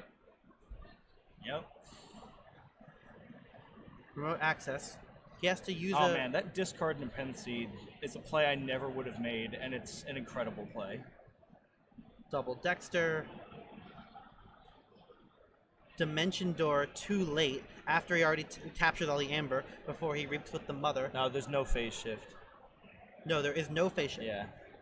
No, the creature differential is actually swinging in Kevin's favor, so the Unguarded Camp won't be good. But No. there might be a play where you fight a bunch. He can't. Right. No, he's played too many Logos guys. I didn't think there were. Yeah. There's I think there's a world too many Logos where creatures. where if Kevin just passes here, Julian could play Anger, play Unguarded Camp, fight all the Untamed guys, and possibly live another turn through the Unguarded Camp. Yeah. Yeah. But that's not losing, right? That's not winning. That's not losing. It's not losing. Yeah, I mean it's true. It's not losing. but it's also not winning. Yeah. Bait's a good start. Okay, Like, so it doesn't matter. it's gonna be the Miasma play. Yeah. But the Miasma, I don't think the Miasma matters. I think he key charges and that's it. I don't think the Shadows play matters here. I think he needed to. He hasn't played a single. Yeah, his hand is loaded. He has key charge. I agree. Yeah. I think this game is going to Kevin. I think it's going to Kevin on the key charge. I don't. Who saw that coming? I mean, you didn't say Kevin was good. You said it was going to end on a key charge, and no one disagreed with you. I didn't disagree with you, and the chat didn't disagree with you. I know. So what are you talking about? You were right. Congratulations. I like being right. I know. So say we all. That hot take. So hot. Wait, is this 2 out of 3? Yes. Oh, wait a second. Yeah. It might be 2 out of... Oh, It's 2 out of 3. Yeah. And they have 90 minutes, so we can check. I forgot that it was 2 out of 3. Yeah, it's 2 out of 3. Okay. So Julian's not dead yet. And Now, also... poor Justin playing his deck 2 out of 3. Oof. Especially if he's gonna play in the sealed later today. That's a long day at Keyforge. It's a long day. Yeah.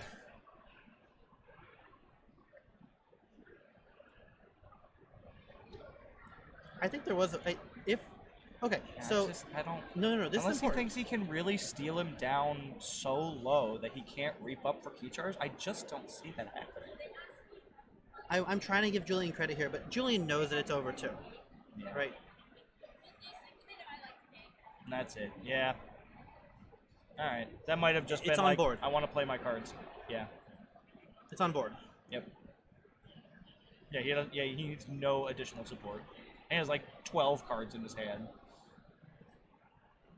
Is it adaptive or just straight 2 out of 3? I think it's straight 2 out of 3. I think they did away with the adaptive. Yep. Yep, reap 1. Yep. Rape 2. Sure. Make sure that you're not messing up on I guess. some sort of weird ruling. Yeah. Play all the cards to show you had it anyway. Yep. Okay. Yeah. There it is. Okay. Cool. So It is 2 out of 3 though. yes, it's 2 out of 3. Yeah. So that's game 1.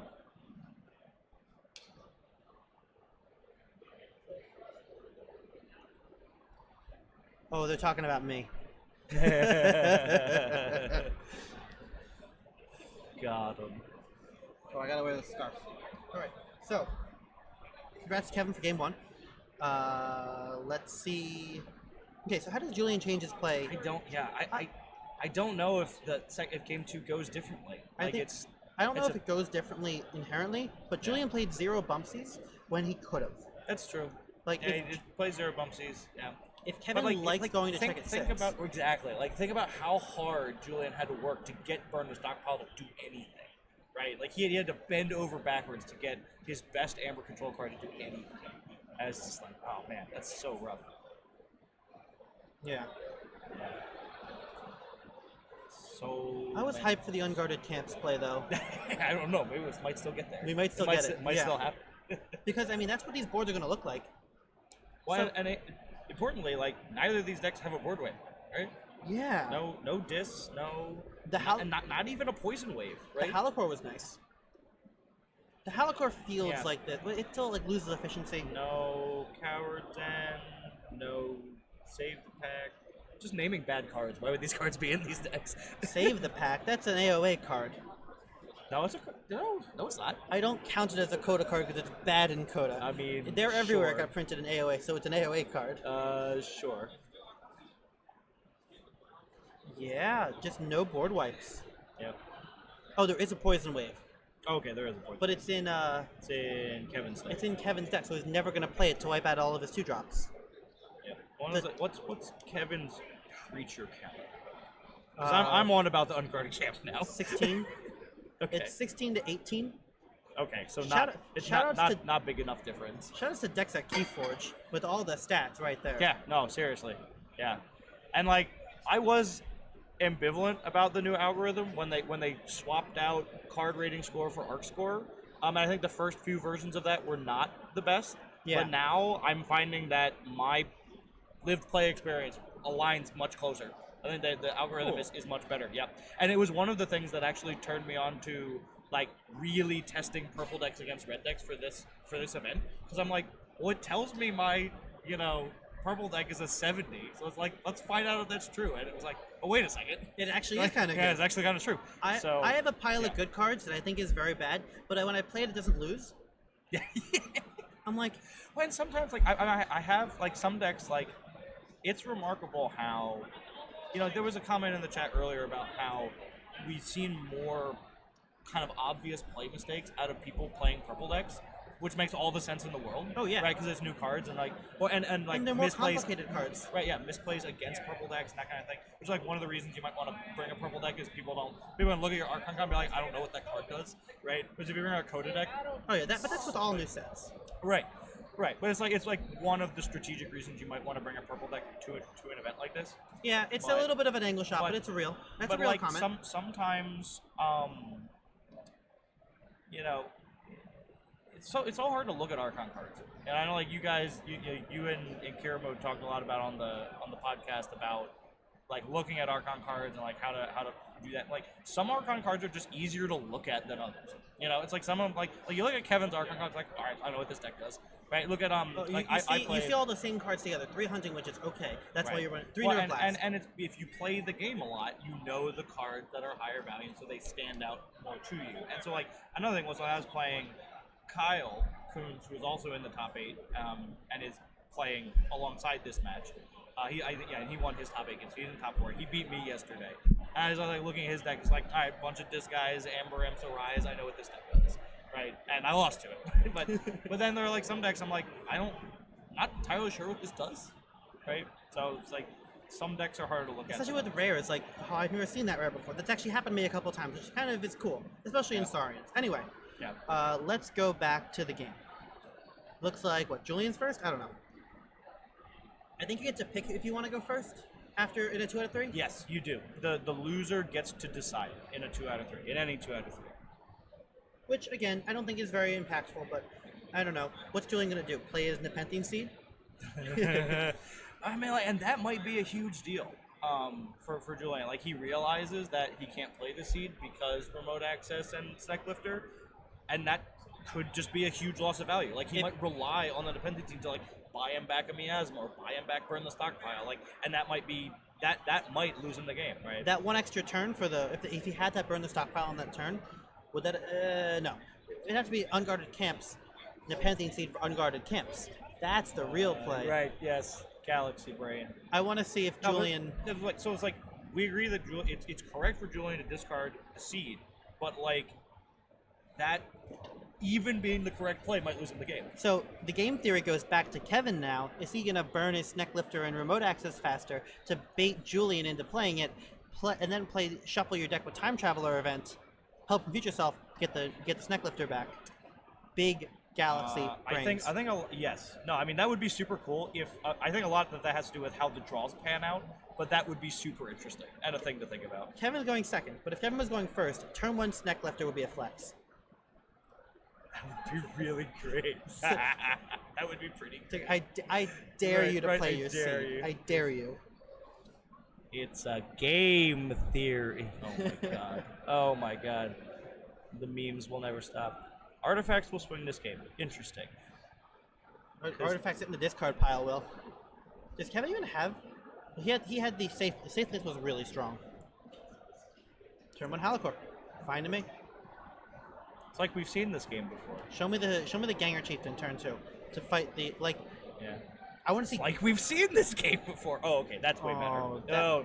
Wait, he has a Mighty Tiger too? No, I think he's got the Mighty Tiger. I don't think Julian has a Mighty Tiger. Right. That's a big deal. Otherwise, you can get a Ganger Chieftain to kill that Hunting Witch. So another big factor in the last game was how early the safe place comes down. Yep. All right, here it is. Yep. Having its safe place early. Yeah. So like that's a big deal. I agree. Came to that exactly the same thing. Yeah, I don't know. Lupo maybe? I don't think so. No Lupo.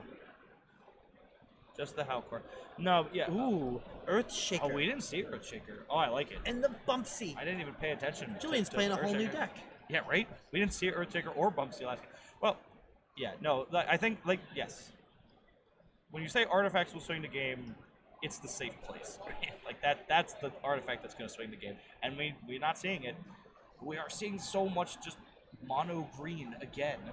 Look at how sad Julian is. Like, playing Earthshaker there saved him 3 amber, but they're 2 amber, but then there's another witch. Right, and he's like, he doesn't want to go Brobnar again, but if he doesn't, it's probably really bad.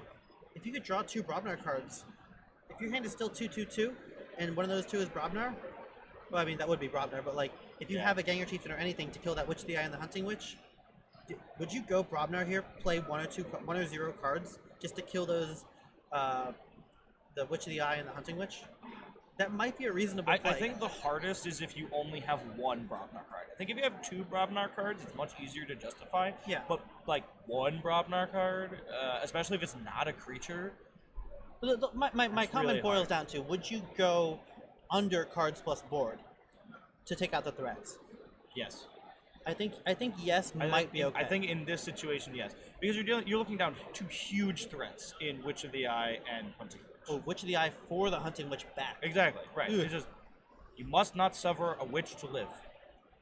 This is a thing. Is it like a Shakespeare quote or something? I don't know. I just know it's a truism when you're talking about Coda. Anything with the word witch in its title, you cannot let it live. Oh, that's fine. Perfect. That's great. Yes, 2 very strong play effects going away, and you get rid of the threats. You know what card I loved? Lost in the Woods. Yeah. Julian picked up a It's whole like, new deck. It's like almost too good. Like, yeah, no, it's Lost in the Woods is so sick. Did you know that card has a dot on it? It has a dot on it. Best removal card. Witches get Stitches. I love it. His Worlds collide in the finals. I would be shocked if Justin's match is over still before this happening. one. Like, I would not be surprised if Justin is still in game 1. Like, his deck is good, but it is not fast. And Kyle's deck is also not particularly fast. So I don't know Kyle's deck. he's got a big controlling disc pool with Ember Imps and Shadows and logo stuff. I would love to see Library access. Yeah. I would love to see Kevin's racing deck up against the Worlds Collide deck. That would be crazy. But maybe we won't get that. I don't know. Fuzzy Gruen, dangerous play. But you play your cards. Yeah. This witch might live, but Julian would not go Untamed again. Unless he drew very well. I'm expecting Shadows out of Kevin here. Like, he's been very, like, yeah. There's the flex. There's a snake logo. That's pretty early for the safe place. Nerve Blast for the Witch. Witch not dying. Yeah, it's true. Spooky hand. Ghostly Hand. And that's probably good, right? Not having the other steal effect. But yeah, we're going for Kevin goes to no, 8. Kevin is he's clearly very practiced with his deck, because he's like, I'm just going to go green until you deal with it, because my green is so good that I can just outrace you. And then as soon as you make any amber, I go Shadows, and then when I run out of those stuff, I just like unload logos on one turn and draw all the other houses. Yeah, that's also a good point. He hasn't played Logos yet in 4 turns. He's doing the same sequence. Like, he really knows how his deck works, because he's like, I'm going to go green, green, green, green, green, and then I'm going to go brown, and then Imperial Trader. Get So- all those Sanctum cards. Oh, no, like, knowing the key charges there is pretty good. Also, it's 2 green cards, and none of them get Amber. And then, like, if you get him off of check, his hand actually doesn't do anything. His green hand doesn't do anything. Yeah. If you, but he's in Shadows. But you can't Miasma him. You now know that Miasma doesn't work into the key charge. Let's see that burn the stockpile, baby. No, he just played Imperial Trader. Okay, so here's a question. Would you play Miasma here still? I'm sure you would, because you're already in Shadows. Yeah. What's happening? There's probably just some sort of minor judge roll. Amber count, probably. I think we're looking at Amber count. Ghostly Hand did not steal. The Spooky Hand was at it was at 2. Well, the question is, how much Amber did No. Kevin start the turn with? I think Kevin's accurately at 8. Okay, so here's the Miasma. I think he started with 4. He got 1 from Safe Place, 2 from Ghostly Hand, and 1 from Nerve Blast. Yeah. Yeah. So we get the Miasma out of Julian, and now Kevin's going to say, should I play this key charge? I think he will. Because I think you play the key charge. well, yes. but then his turn is key charge, Mighty Tiger, Nature's Balance, Ritual of Balance. And it's a slow turn, but it keeps him building up his logos. I'm okay with it. Yeah, no, I like the use the key charge here. See, I'm a player who does the opposite. You just make him have it. No, I play all the cards that I can. Yeah, I play 4 cards and I draw 5 of them. It's a good It's a good mantra to have. Well, and it's also like you and me as Star Wars players, like that comes to us very naturally. Move the cards, because like holding cards in Star Wars was horrible. It's not as bad in this game. I disagree. I think that I know. holding Of course you do. Holding Because you those were always 4 better at Star Wars than I was. please. No, but he has the wormhole, he has the mother, and he has the remote access for his own safe place. No, he can't do that. It's an enemy creature. But like Enemy artifact, it also yeah. is the flex to say go ahead and play your seed. Yeah. I want to I would Did he play. see? I'm sorry. Did he see remote access? Is remote access in the hand? No. Okay. But he does go with the logos Pretty turn. good wormhole. It's not great. Time Traveler would be great. Like something that got him more card value this turn would be great. Yeah. But he doesn't. He goes with my play. I guess it's still his. Oh, play. he did have the remote access. It's still his play. Yeah. Yeah, that's why. Because he just saw it, and also. All right. So now we're gonna see. We're gonna see how aggressively we cycle. Are we gonna get the bait your seed? No, like he's definitely gonna just go for the seed at this point, and then like by the time he would get the tools back, he's gonna make sure he uses it. So the other reason I like that play from Kevin is now there's more cards in Kevin's hand that Julian doesn't know, Yeah. and that's almost a bigger deal. That's good. Yep, it's a good thing. Because Julian knowing Kevin's hand is very strong. Untamed for Lost in the Woods?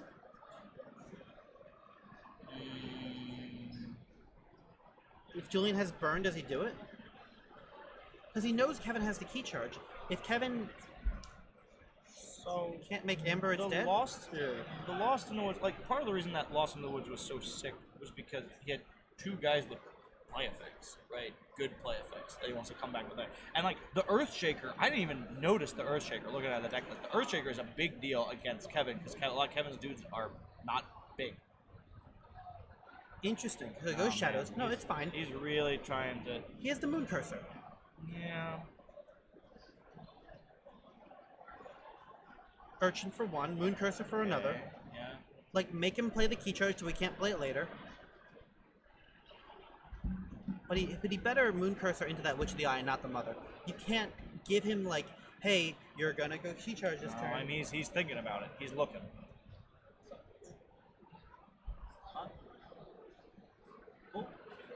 Yeah, You get one for a second. I want to see who this moon cursor fights into because it's not nobody, and it's probably mother. It could be Dexter to go to 6. No. He also is going to be at 6. No, You're gonna go to 6 on the moon cursor, right? and if Kevin wants to key charge this turn, he has to let Julian stay at 6. Yes. Perfect. It's hard to not kill the mother. Yeah. But you well, can't let... and he, to his credit, he looked at the discard and be like, all right, can I justify killing the mother? And the answer is no. Relentless Whispers. Relentless Whispers is good. Come on, Miasma Steel 3 seems like a fine turn. It is a fine turn. Yeah. No, I was not aware of how loaded his Shadows hand was. That's definitely. And like he's still making Kevin do the key charge play. Does he need a key charge? Yeah, No, Kevin's not ahead. Well, okay, not ahead. okay. So that was a little while ago. That was before that turn happened. Kevin is now not ahead.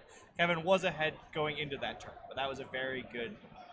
I like Shadows turn. Kevin's pace. I like playing the Logos turn, but Julian actually Yeah. forcing Kevin to play the key charge. Yeah. No, this looks more like what this game seems to indicate is that the previous game was more of a higher roll for Kevin. And a lower roll. I think it was a lower roll for Julian. I think Kevin is playing approximately. Kevin's playing a little bit worse this game. Like his deck is performing a little bit worse this game. I don't think he's playing worse. It's just it's not agreeing with him as much. Ritual is good. Full moon. Bad. Okay. So on Kevin's draw 5 with the Logos turn, he drew the full moon, and let's see if he drew any other green cards. Probably not. Maybe we'll find out. See, Yeah, I he don't think didn't. so. Yeah, That is I don't think amazing so. for Julian. Yeah. So Julian put Kevin in the spot. You gotta play your key charge. You're not getting that key, or I'm gonna get it next turn from you. And Kevin was trying to draw more green cards after the mother turn, and he didn't. And he didn't, That is yep. exactly what Julian needed. Well, Julian he was also, and that's part of the downside of and I think Kevin kind of set himself up for that because, like I was saying earlier, he's really front loading all the green cards. It's like aggro, all the green, make all the amber. So I think that is a little bit of variance, but it's also a little bit of that's kind of how Kevin set himself up to do it. This is exactly the sort of way Julian wants to play this game too. Yes, yeah, this is much more, I think, the kind of game that Julian wants to play. Because it's like, yeah, Kevin was just like, check every turn, and that is not happening this time.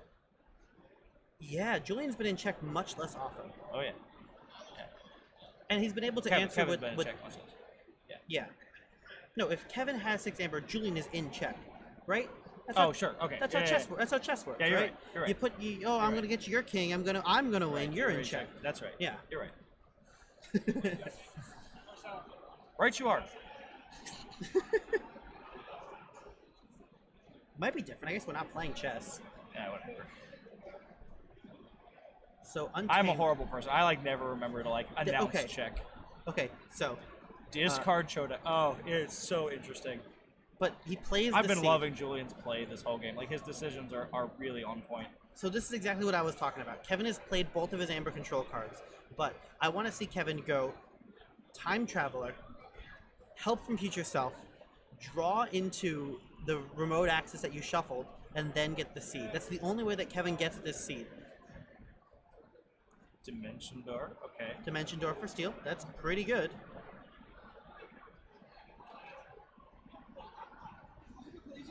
Another mother. Okay. Here so- comes. Here comes. This is gonna happen. Well, he played the Time It's Traveler. happening! He played the Time Traveler first. Yeah. I mean, if he drew that off of the Time Traveler, that's fine. But I wanted to see that the shuffle your deck first and then play the time travel. Yeah, but like, so like, it's interesting like how much Julian. Yeah, he's looking at the discard. He's like, all right, I got to use my seed now. He's just immediately thinking about it. Yeah, he's really on point. Yep. But Julian found the window to slip that. Like he played that very inefficient. He traded the Groen for the mother. He discarded the Chota and he played the seed. That is a very bad turn. Yeah. But it is all those bad things that need to happen right now. Yeah. In the right window. Right, and it was a good win because Kevin was doing more of a setup turn as well. So. So now Julian's gonna play like a bunch of Brobnar guys or something. He hasn't called Brobnar in a long time. Yeah, it looks like a good Brob, and it.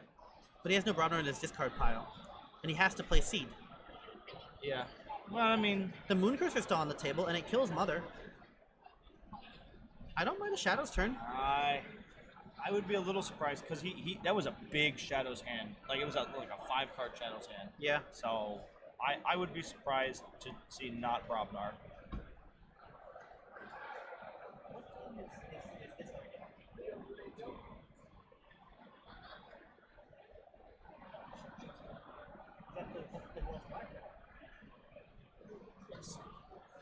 Yeah, Justin has the world's spot. Okay, so just a quick update. Justin and what's Kyle? Kyle. Justin and Kyle are on game 2, and we think that Justin won game 1.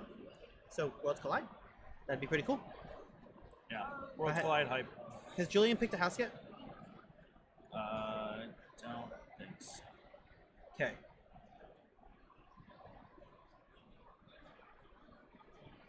But he's thinking very hard about this turn. I wonder if there's a world where he actually gets to Chota? No. Okay. His Untamed is not that bursty. I think he wanted to use Seed for Chota, but now knows he can't. So it is the Brobnar turn. Yeah. Here comes the Ganger. Yeah. Ganger for Valder? Right? Yeah. It's a tricky turn. Like, he's got to make sure he does it right. Bumpsy for 1. Fine with that. I love Bumpsy. It's a good card. He does everything he needs to do, and then he's just a big body. Yep.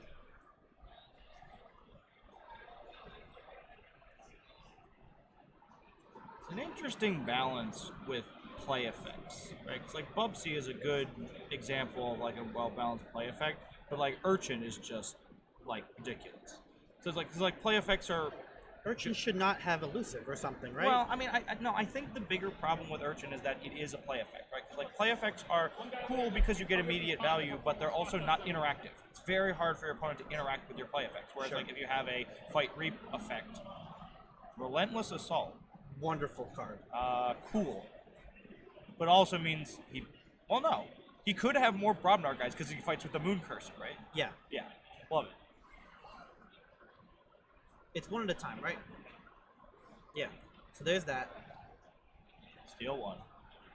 Valder gets the Dexter. Okay, gets the Mighty Tiger. Sure. And then Bumsy gets the Dexter. Choosing not to use Bumsy? Why would he not? That seems Whoa. Because it's up to 3, right? It's up to 3. That's a big brain. There's a big brain play in here somewhere. I have no idea what it's gonna be. Because if he like fought with Bumsy and then played a Ganger and then had the Bumsy fight again and die, then he could seed the Bumsy to take the last one and have a full health Bumsy. Oh, he might just see the Relentless Assault. Oh, and he wants to keep fighting with the Moon Cursor. Yeah. If he kills everything, he can't keep fighting with the Moon Cursor and can't keep readying? Maybe. Earthshaker. I mean, sure. That's fine. But But there- that keeps his Bumsy at full there- health and... There is a play where you seed right there for the Relentless Assault. But okay, here's a question. What if Discard, burn the what if stockpile. Julian... He had a 6-card Brobnar hand. What is that card? That might be unguarded camps. Yeah. Oh, okay. What if Julian doesn't pop seed here? Oh, okay. There he goes. For, I don't know, unguarded camp. He played his whole hand though. That was a Play his 6-card whole hand. for reap for 3. Reap for 3 seems good. So it looks like Julian had the best play after all. Yeah, it's pretty good. Yeah, like not seeing things like we didn't see Earthshaker in the first game, we didn't see Lost in the Woods the first game, We didn't see Bumsy in the first we game. didn't see, and there are 3 of them, right? Like, yeah. But look at how Julian took his time and forged a better turn than Joe and I in order to use Relentless. The whole point of that turn was to kill Kevin's entire board and Relentless Assault for 3 free Amber. That was crazy. Yep. And Even- as the turn, like, yeah, really good Brobnar pulls can have.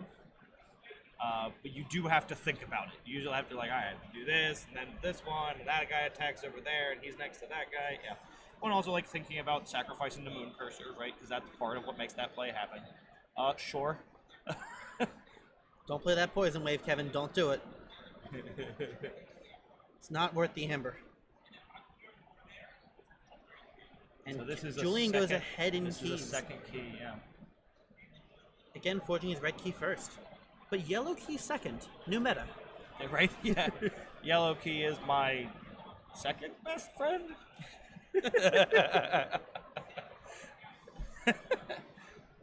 New meta, yellow key.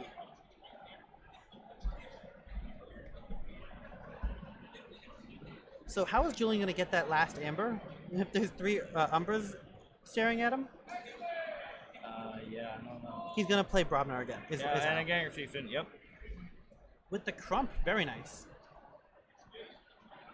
It's 2. And notice how Julian one. drew 6 cards that turn? Yep, I think he drew into a 2/2/2, which is fine. that is fine. When you have, yeah, 3 Brobnar guys. Yeah, I guess you fight the last one, right? If you reap, you just get stolen from. I am fine with that. Yeah, Julian, actually, was both, it, yeah, it was- both players have been playing very well. I agree. I think Kevin Yeah, has I don't had know. a... Like, Kevin's not playing badly. It's just, yeah, the cards are falling differently in this game. I think Kevin's deck presents more choices of which house to play, and Kevin has like a strategy for that. And Julian's deck actually ends up with these very interesting order combos. You have to play this, Yes. and then this, and then this, and then Lost in the Woods, and then... Yep. Discard Dexter, discard Dimension Door. Okay. Discarding Dexter with the Fogify? Fogify? I mean, I'm there's fine. nothing to capture. I guess he doesn't want. He wants to get to other cards in his deck. He doesn't want Dexter winding up on the top of his deck, which is fine. Yeah. He did Dexter shuffle. that can be very annoying. It's like that's why Bad Penny is so bad, right? Yeah, It's like, it why feels is this like in a my penny. hand? And Kevin did shuffle. Yeah. So... I mean, I think like discarding Dexter is really not different than discarding Bad Penny. It just feels bad because it's like 3 power versus 1 power. It's like, Yeah. oh, the number is bigger. Right now, I'm still very impressed with Julian's Brobnar turn. That's like play of the game for me right Yes, now. very good. And also the miasmas one after the other. And now Julian just looks at cards plus board and reaps 4. Yep. And drew another Brobnar card. Yeah. Play Yeah. Bumpsy, reap 4. Okay. And there's no key charge to save Kevin. Yes, there is. There's a deck shuffle. Deck Oh, shuffle. okay. All right, we did shuffle. You're And right. we haven't seen. Did we see library access? Not Yes. this game. No, we did because the wormhole and was Was that not this That game? was last game. Oh, okay. Yeah, because we just saw Time Traveler. Yeah. Okay, bait Safe, for 2. safe place bait. Yeah. Very nice.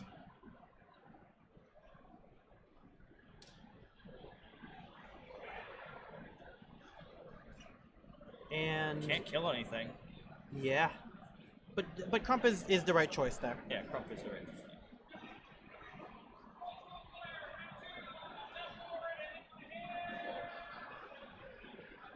Again, the flex lifter, this neck flexor, just can't get any value. So many kudos to Julian for like being so heads up with the seed, right? Like as soon as the health from Future Self came down, the seed was gone on the next turn. Yeah.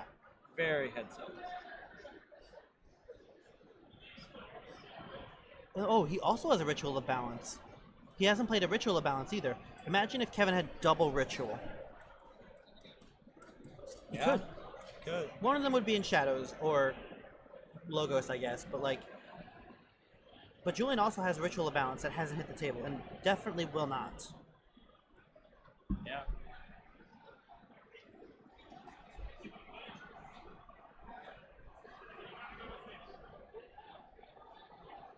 Where's Julian getting all this amber from? Oh, Just the Brobnar Reaping turn? yeah, that was just Brobnar Reap 5, which seems odd because Ritual of Balance is on the table. Yeah. I mean, I guess it makes him go untamed. Oh, wait a second. No. What? It's Reap 5. He's probably holding the... No, the Choda's in the discard pile. Never mind. Don't listen to me. Yeah. Uh-oh. Kevin's doing Kevin's there were thing. green cards. There All were of- 3 hunting witches. Okay. Other game is still game 2, I think. Julian's up a game, but not sure. Oh, the key charge comes back. Oh, it's a game. Oh, man, we do have a game. Oh man, it's a game. What a turn for Kevin. Whoa. Yeah, it was just like, well, I'm gonna make you go green. It's like, good, I wanted to go green anyway. Oh man.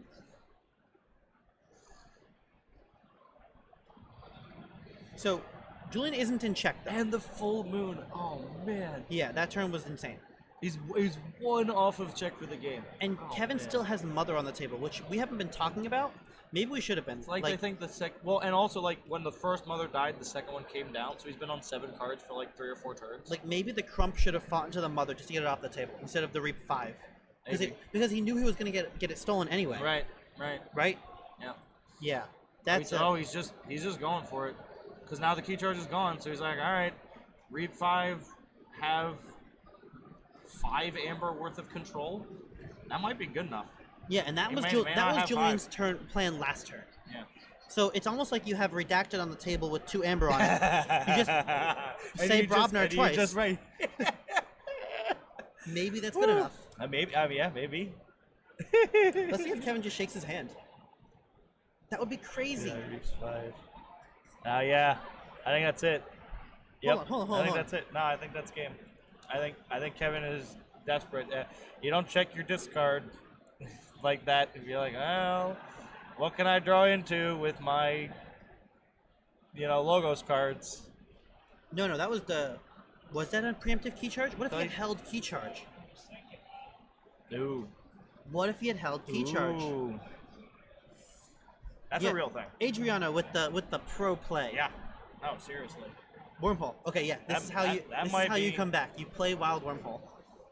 You Doc booked it and you Wild Wormhole for the right card, which is not that. That's still 3 amber though. No, bobbing the key charge might have been and the burn the stockpile is in the discard, right? Doesn't matter. Julian's gonna win, right? Well, no, I'm talking about because the last turn, right, with the key charge, right? Like if you hold the key charge, okay. Wow. That's it. Oof. All right, that's game 2 going to Julian with the big heads up play, and Kevin and Julian, he felt a little complacent in reaping, and even reaped through the Ritual of Balance, which was greedy but worked out.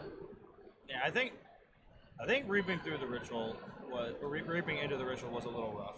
All right. Prop to Jupiter 2. Also had the hold key charge play apparently. I'll give it to you. I don't know where it is. Okay.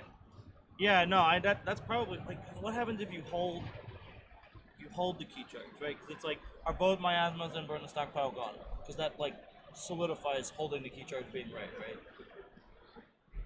I don't know. Right? I don't think know. because if Kevin plays holds the key charge and tries to forge naturally, does Julian change his play? Or like can he deal with Probably, right? Because you probably do something different if he holds a key charge, right? Like Julian was probably relieved when he played the key charge. yeah Yeah. crazy and Yeah.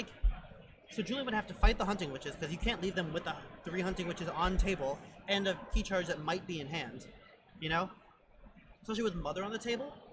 Like Julian left Mother on the table. Yeah. Wow, that was a crazy game, and that game goes to Julian playing well and having a plan Yes. and executing it and rolling with things that change because Julian's plan was not smooth. No. A lot of different things happened during that game, and Julian made it work. Man, Well, and I think Julian may have come to. I mean, maybe it was just the cards agreeing because he was so under the gun in the first game. But I think one of the real strengths with Julian's deck is exactly what happened in that game, which is Kevin's deck does not have ways to deal with the giant Prob dudes. There's no board wipe. we saw the nerve blast doing nothing. Yeah, right. And they don't kill the guys. And those Brobnar guys control Amber. They have triple Bubsy, they have Krupp, The Earthshaker value Yep. and the Relentless Assault for Reaping 3. That was great. Yeah, so I think that's something I think Julian realized more is oh, my Brobnar is really good against this deck. So that might be a thing to There's keep an eye on. 3 Bumpsy in that deck, and we've only ever seen one on the table at a time. Yeah. Oh, right. So, game 3. Yeah. I'll be right back. Casted 3 games and they've all been awesome. They've been fantastic. Really happy about that. Yeah, no, really excellent games. So I guess the first decision is, does Kevin decide to go first? What does he want to lead out with? Lead out with Hunting Witch? He lead out with the safe place?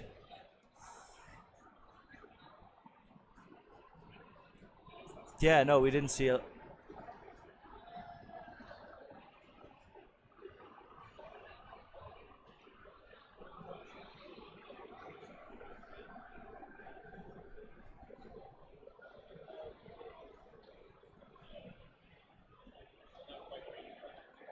Predictions, bum rush him. Yeah, so Adrian, you still think he goes Brobnar even if he holds the key charge? Because the thing is, if he holds the key charge, thank you. If he holds the key charge, then Julian has to put him on it. He has to make that determination, be do you have it or do you not? So if he doesn't put him on key charge, maybe he just does the same reaping. But the going to 7, I don't know. Going second lets him burst. Yeah, so we were talking about the going first decisions, right? Who, what does Kevin want to go first, or does Kevin not? I'll go second as Kevin. Yeah. Okay, updates on things. Julian's game is Julian's still up a game, and Justin's game. Still up 1 game, game 2 still, and there are 28 minutes left in the round. So this might go to time. Well, no, I mean, so 28 minutes left in the round is perfect for these guys. Yeah. Because that's an even distribution. It's not great for the other game. Well, Yeah. we knew this, right? Justin's deck it's a purple deck, so it's going to be a little slower. Yep. And it's a more control-y purple deck. Kevin goes first, plays Mother. We forgot about that play. Yeah, it seems good. Seems like a good play. Seems good. Pitching a miasma. He's What else just he he's just holding 4 or 5 Shadows cards. What is that? Hidden Stash? Is that a third card that we hadn't seen? Duskrunner. He discarded Duskrunner. Did he get a bad mulligan? Is that what happened? Maybe. Yeah, it just didn't seem like a great turn. Duskrunner and a third Shadows card that did nothing. Dimension Door for Steel. Seems fine. Oh, this looks like a really good start for Kevin. Do we need 28 minutes of this game? I don't think so. Uh-oh. And it looks like a very rough start for Julian. Props to Kevin. I really like the way that he puts all of his cards on his table, and then he draws them all. These Yeah. are the new ones, these are the old ones. I can count to the right number. Yep. It also feels satisfying to like lay them out and pick them all up. All Yeah, right. I've been trying to do that more. Okay, that's fine. Julian with the correct answers. That's good. You got to stop it somehow. And that's almost one of the better ways to do it. Library access still makes you sad. I don't know. Yeah.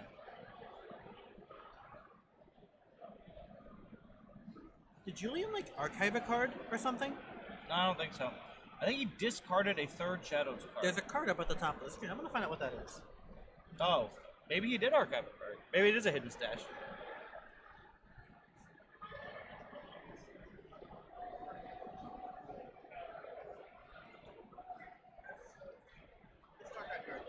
Okay, so it was a hidden stash. So is hidden stash Duskrunner Maya? No. My apologies. Yeah. I'm at you, Leo. No. He just. I should have gone to him to chain over to the judge. It's fine. Oh, okay. Yeah. Cool. Yeah. No, these guys. Also, props to Yeti. They run a really tight ship. exactly. You know, and Duncan has been doing an excellent job. Yeah. So is Kevin definitely just props to Yeti. popping off? That's what it looks like. Bunch of nerve blasts. And a safe Ghostly, place again. That's like third turn safe place. Ghostly hand for the steal with the successful safe place. It's like, do you have burn the stockpile right now? He's at 10. Burn the stockpile bumpsy. Yeah. Rough start for Julian. Yeah. And this is a very high roll for Kevin. He has a ton of amber. He's stolen all of his amber he could from Julian, and he hasn't played a hunting witch yet. That's step one. Look at that. Okay. It doesn't look like he. Unguarded Okay. camps. All right. That's fine. Unguarded camp. Surprisingly good in this matchup because small dudes. Relentless assault for double reap. Like that's still a great turn for Seems Julian. Good. And it's a reap for 7. Yeah. Or forge for 7. Yeah. 6. That's what it is. And Kevin forges his yellow key. Okay. So.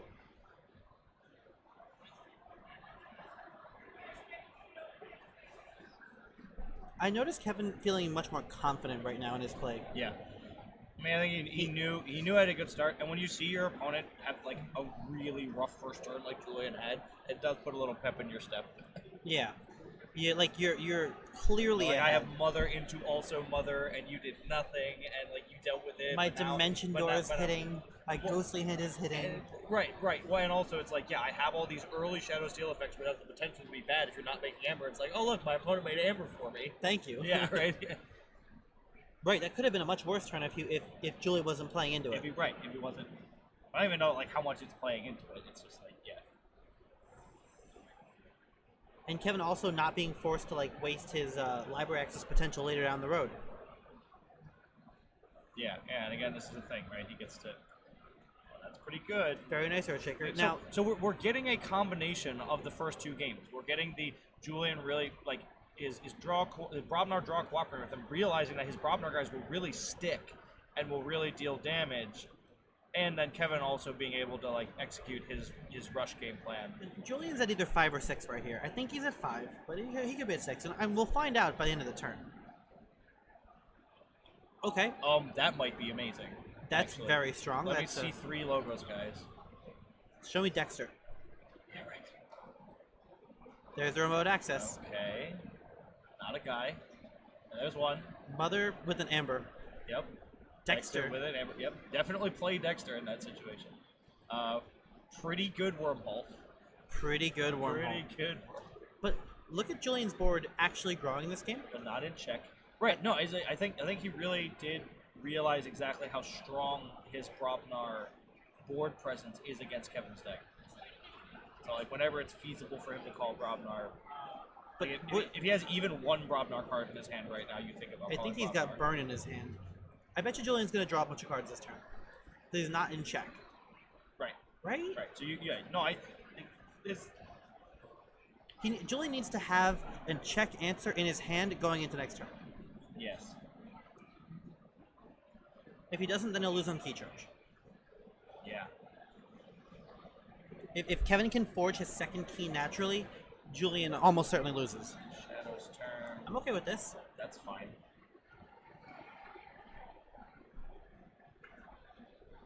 Is that 5 or 6? I can't tell. But we'll find out when he forges a key. Yeah, right. Bruno, excellent. That makes it hard to key charge, right? I would say that's your check answer right there. And notably, Ancient Bear can't kill Bruno. Yes, it's true. Not in his own. Yeah. But Kevin's probably going to go untamed here in Ritual of Balance. I really like that turn from Julian. That was exactly what the kind of turn he needed to have. You think? I think so. I mean, you dealt with the answers, but the Moon Cursor doesn't help the old Bruno. The Moon Cursor doesn't help against the Ancient Bear. Normally you can't fight into Moon Cursor because you'll die to its poison. Yeah, no, that's true, I guess. And But Kevin goes Logos. I didn't think he was going to go into another untamed turn. I thought he was. I think if Julian turns Ritual on, you are more likely to go untamed there. But I think he learned that lesson from last game. And Kevin deciding just to play out a very mediocre Logos turn. Hold 7 cards. Like Got didn't Mother draw back out there. didn't draw anything off of the Yeah, well, Time Traveler. Yeah. So the Mother is very sad. Oh yeah. Like Julian could just go Shadows again here and Moon Cursor into the Mother for the steal. Yep. The Brobnar turn is also decent. I think. Like you Earthshaker into Mother, Bubsy into Time Traveler, something like that. Perfect. Oh, so here comes a Shadows turn. A Shadow's turn with 1 steal effect. I mean, 4 bodies, but Snack Lifter, yeah, okay, it's not that good of a turn. Kevin's hand does not have any gas right now, and he really wants to take that Shadow's turn to cycle. I don't think that Julian needs to worry about the 4 Logos creatures on the board either. Okay, yeah, that's fine. That's good. That's Yeah. fine. And Julian can like do fights in the correct way to make sure that he guarantees his forge. Yep. Old Bruno's probably gonna die to the Mother. Okay. Steal another one. Oh, this is. Yeah. Julian's firing back. These 2 Shadows turns are really turning it for Julian. Is Kevin gonna play Shadows? I guess he will. I think he has to, but Julian can the Imperial Trader there was so good because I can just reap up. I know I'm gonna forge. It does not Kevin doesn't have an answer to this. But this is also Julian's first key, so that's a thing. Like the Imperial Trader is security, right? But it didn't actually change Julian's play, No, it's right? It's nice to know it, yeah. but because here comes an Untamed turn, right after this, right? Yeah. He has Mighty Tiger, Witch of the Eye. I want to see Julian killing the Ancient Bear. You have to kill the Umbras, though. You do have to kill the Embers, which is annoying. Look at these guys forging at 6. It's like we're playing Coda. Yeah.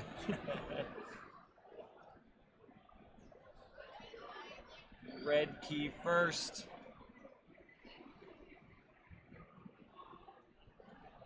Putting Dexter's on top is a play. Yeah, I don't think you can ignore the Umbras. Something that's not in this deck is a War Drummer. Yeah, right. Just bouncing to Earthshaker here is amazing. And the Bumpsies. Yeah. That was one of the first things I looked for on the list after I saw the Bumpsies. Yeah, it's 2 chains, but I don't. They're not chains because they haven't seen the library access yet. Yeah, I guess that's true. Yeah, I mean, putting Dexter's on top is good, but he's not gonna go. No, killing Mother and Time Traveler with Relentless Whispers No, is we're correct. talking about now. What's Julian gonna do now? Now? Yeah, You have to kill Umbras. that's what I think. Or the Ancient Bear. I think the Ancient Bear is a pro Now kill. it is late. Do it last turn. Nah. No, I'm with killing Time Traveler Mother. I'm big. Last turn before Umbras, he just played the Umbras. Yeah, we disagree. But,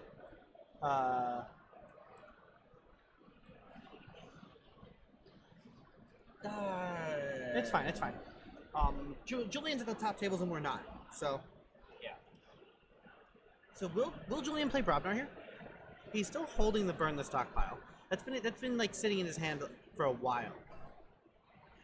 He has to hold it. It's very important to get that value out of the burn the stockpile this game, but I don't know if that'll happen. Do you discard burn here?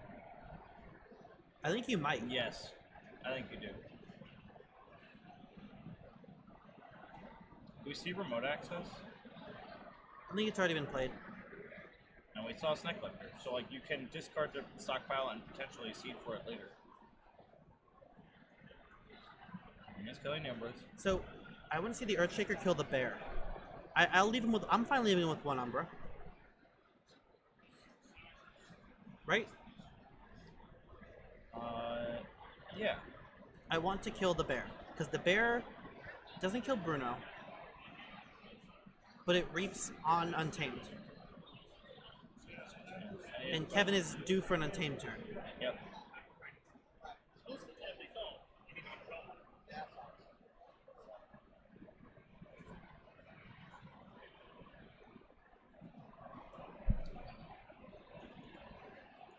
Is Julian considering reaping?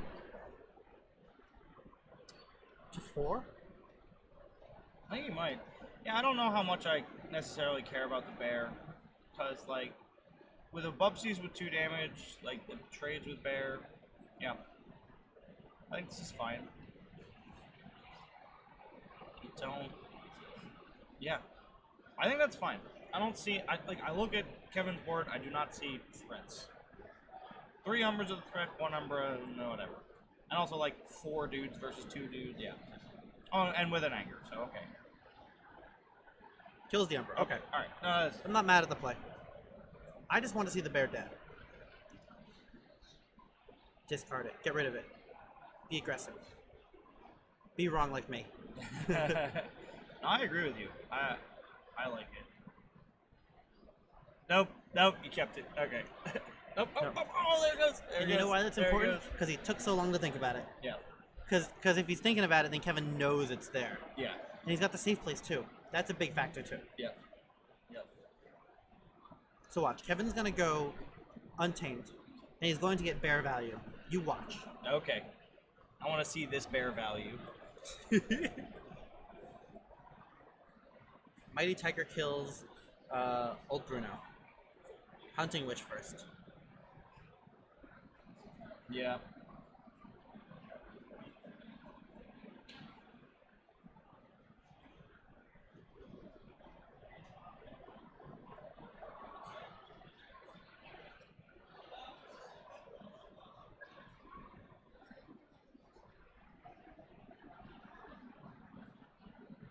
Oh, look at that. You know what he's thinking about?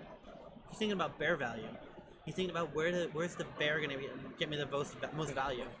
Dude, the bear. Bear value. I mean, it's the Bubsy, right? Or no, well, maybe the Baldir. Ooh, Yeah, the Baldir. valuable. So that's trade. Yeah. And he gets the amber back that was captured. Yeah, I mean, well, that's why I think you definitely go into either Bubsy or Baldir, and it's like you do the one that's like Bubsy's already damaged. Yeah, you're getting more value killing the Baldir. Yep. Bear value.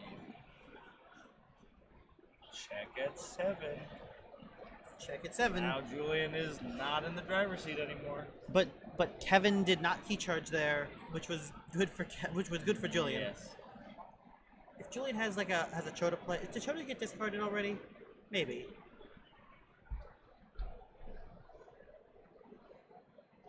Julian could do the classic. I actually think Chota's in his hand. Julian could do the classic reap for 3 pass. Worked for him once. That sounds really bad. That sounds very bad. That sounds. But he's staring really at. bad. He is staring at the Hunting Witch and the Witch of the Eye, and probably very upset about that. A That's board wipe would be true. really nice right now. It doesn't exist. There isn't one. Yeah, it's true. There isn't one. I mean, the closest thing that Julian's got to a board wipe is like Relentless Assault, which already happened. So Which was very strong. yeah. He's relentless assaulted for amber value every time he's played it. Yes. For 3 and then for 2. Yeah. I might have played it game 1 for something, but like yeah. I don't Very remember good card. seeing it in game 1. There's so many cards that let you fight out of house. There's actually 3 of them. There's Follow the Leader, there's Brothers in Battle, and there's Relentless Assault. And Relentless Assault is significantly stronger because it lets you ready them. Yep. All coda decks in top 4. We're still waiting. There's one purple deck, so we're still waiting on the outcome of that game. Yeah, there's 3 coda decks and 1 purple deck. Yeah. Oh, no, Julian's game's over. We gotta find out who won. Justin's game's over. Yeah. All right, so Justin did win his game. So we got Worlds Collide in the finals.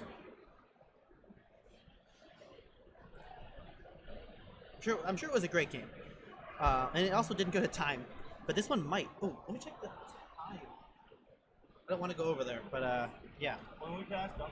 Here, I'll go last. Yeah. Top 4 is best of 3, and it looks like Justin just got both of them right away.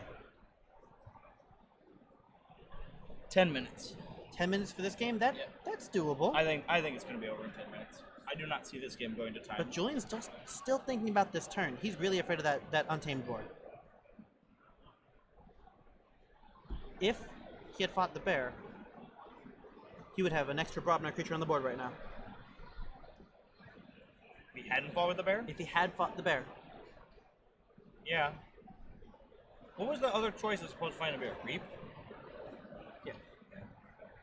Or no, the anger for the third snack. Okay, so he goes Brobnar. The third number, yeah. Reaps Bumpsy. And look at me being wrong and Julian being wrong about the Brenda stockpile. Would have been great. Guess. Oh, but no, but like he sees him discarded. Like, does that alter his play, right? No, probably not. But I don't know. Hold on, it's actually Brobnar Reap 3? That's actually what just happened? What is happening? It was Brobnar Reap 3. Ganger Chieftain for the Hunting Witch, that's fine. But it's the Julian special where you just reap with all your Brobnar creatures. Yeah, we need a Snufflegator emoji for the chat for Justin. Yeah. Yeah. I like when people have signature cards. Yeah, no, it's great.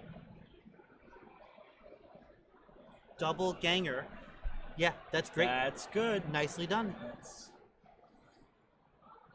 And like here, that's like, what you have to kill. One more card. Let's see, one more Brobnar card. But he reaped 3 times. But he could have like killed a I Dexter. think this is pretty dicey for because now you're under the key charge. It becomes very scary. I mean, it's like almost certainly not going untamed here, but like he goes Logos to try and set up the untamed with the key charge. He could have done a very similar play where he reaps less, but he uses the Earthshaker or the Bumpsy to fight the Dexters, still getting him Amber and putting them on the top of Kevin's deck. But he knows that Kevin still has the library access live. Library access, yeah. Alligator, close enough. I'll take it. I like it.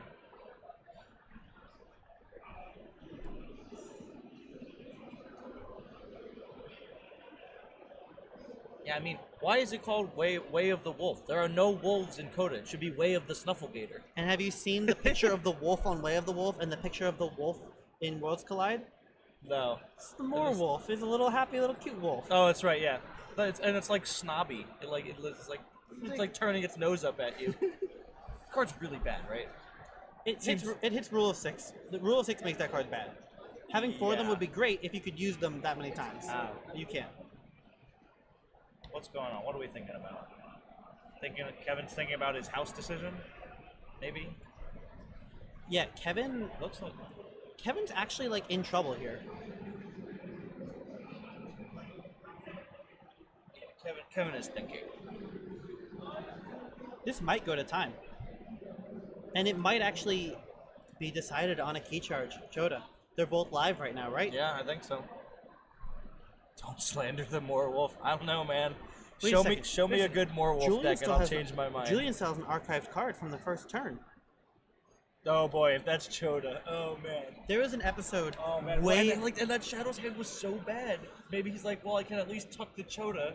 Maybe that's why he keeps it instead of Mulligan. That would be sick. Way back when I was a kid, I watched the Yu-Gi-Oh cartoon, and there was Maximilian Pegasus. He could read your mind. Yes, so right. The way he beat him was he turned into regular Yugi to like play one face-down card with his friends, and then go into Super Yugi, and no one knew what the card was until he played it. That's that card right now. That's right. If you could read Julian's mind, he wouldn't even know what it is. So Kevin doesn't know how to play around it. That's right. Yeah. I love it. Koribo.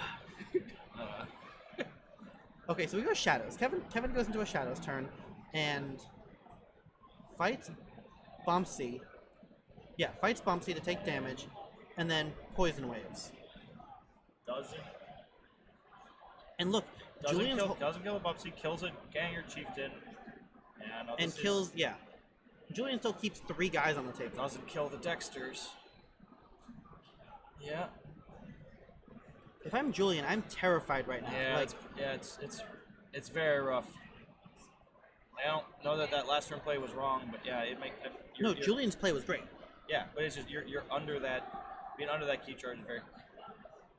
Oh, You know oh man, that's such a scary turn. Like he's like clearly building up the logos into key charge right now.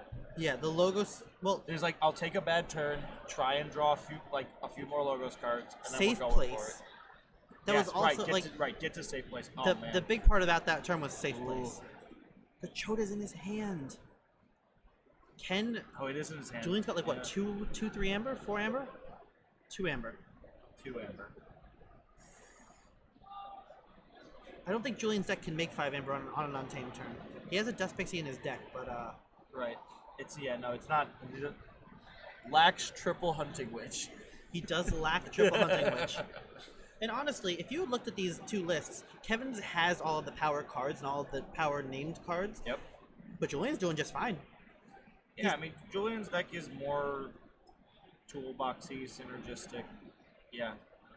But like, you don't need the crazy power cards to make it all work. But he's got the Gruen.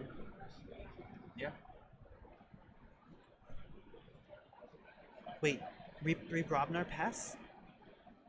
Gruen for game? Hold on, Julian, don't you do it.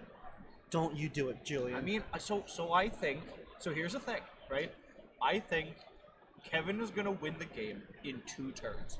yeah. So I think Julian has 2 turns. So he's like, I have 2 turns to win the game. So if one of them is Reap 3 Brobnar Go, and the next one is Gruen Choda, you win the game. Like, if everything goes that way, then yeah, that would be, oh my god, that would be hilarious. Kevin's counterplay to that would be Dimension Door for the Dexters.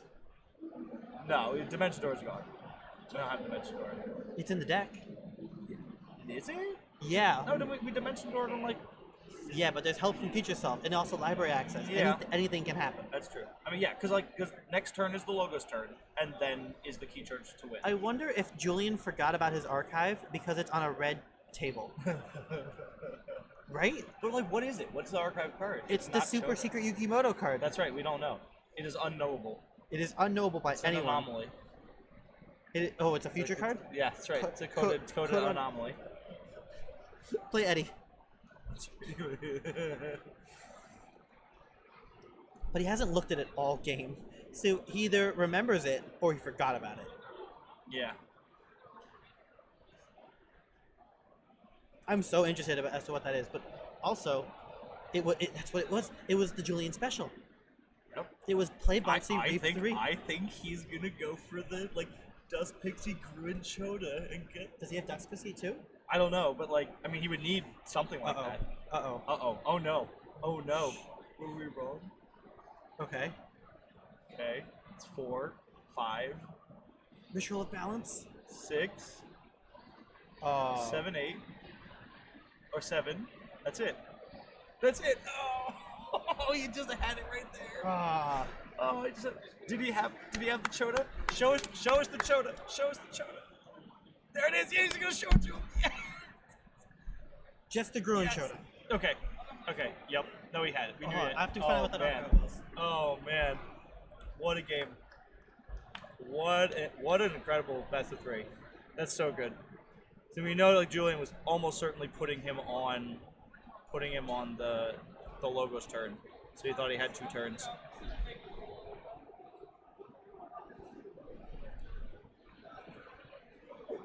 Archives card was Miasma because Julian had 2 in his opening hand. So he did know about it.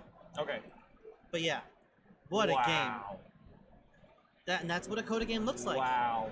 What And a good match. All right, so here's what the game plan is. That next finals match is going to start in a second.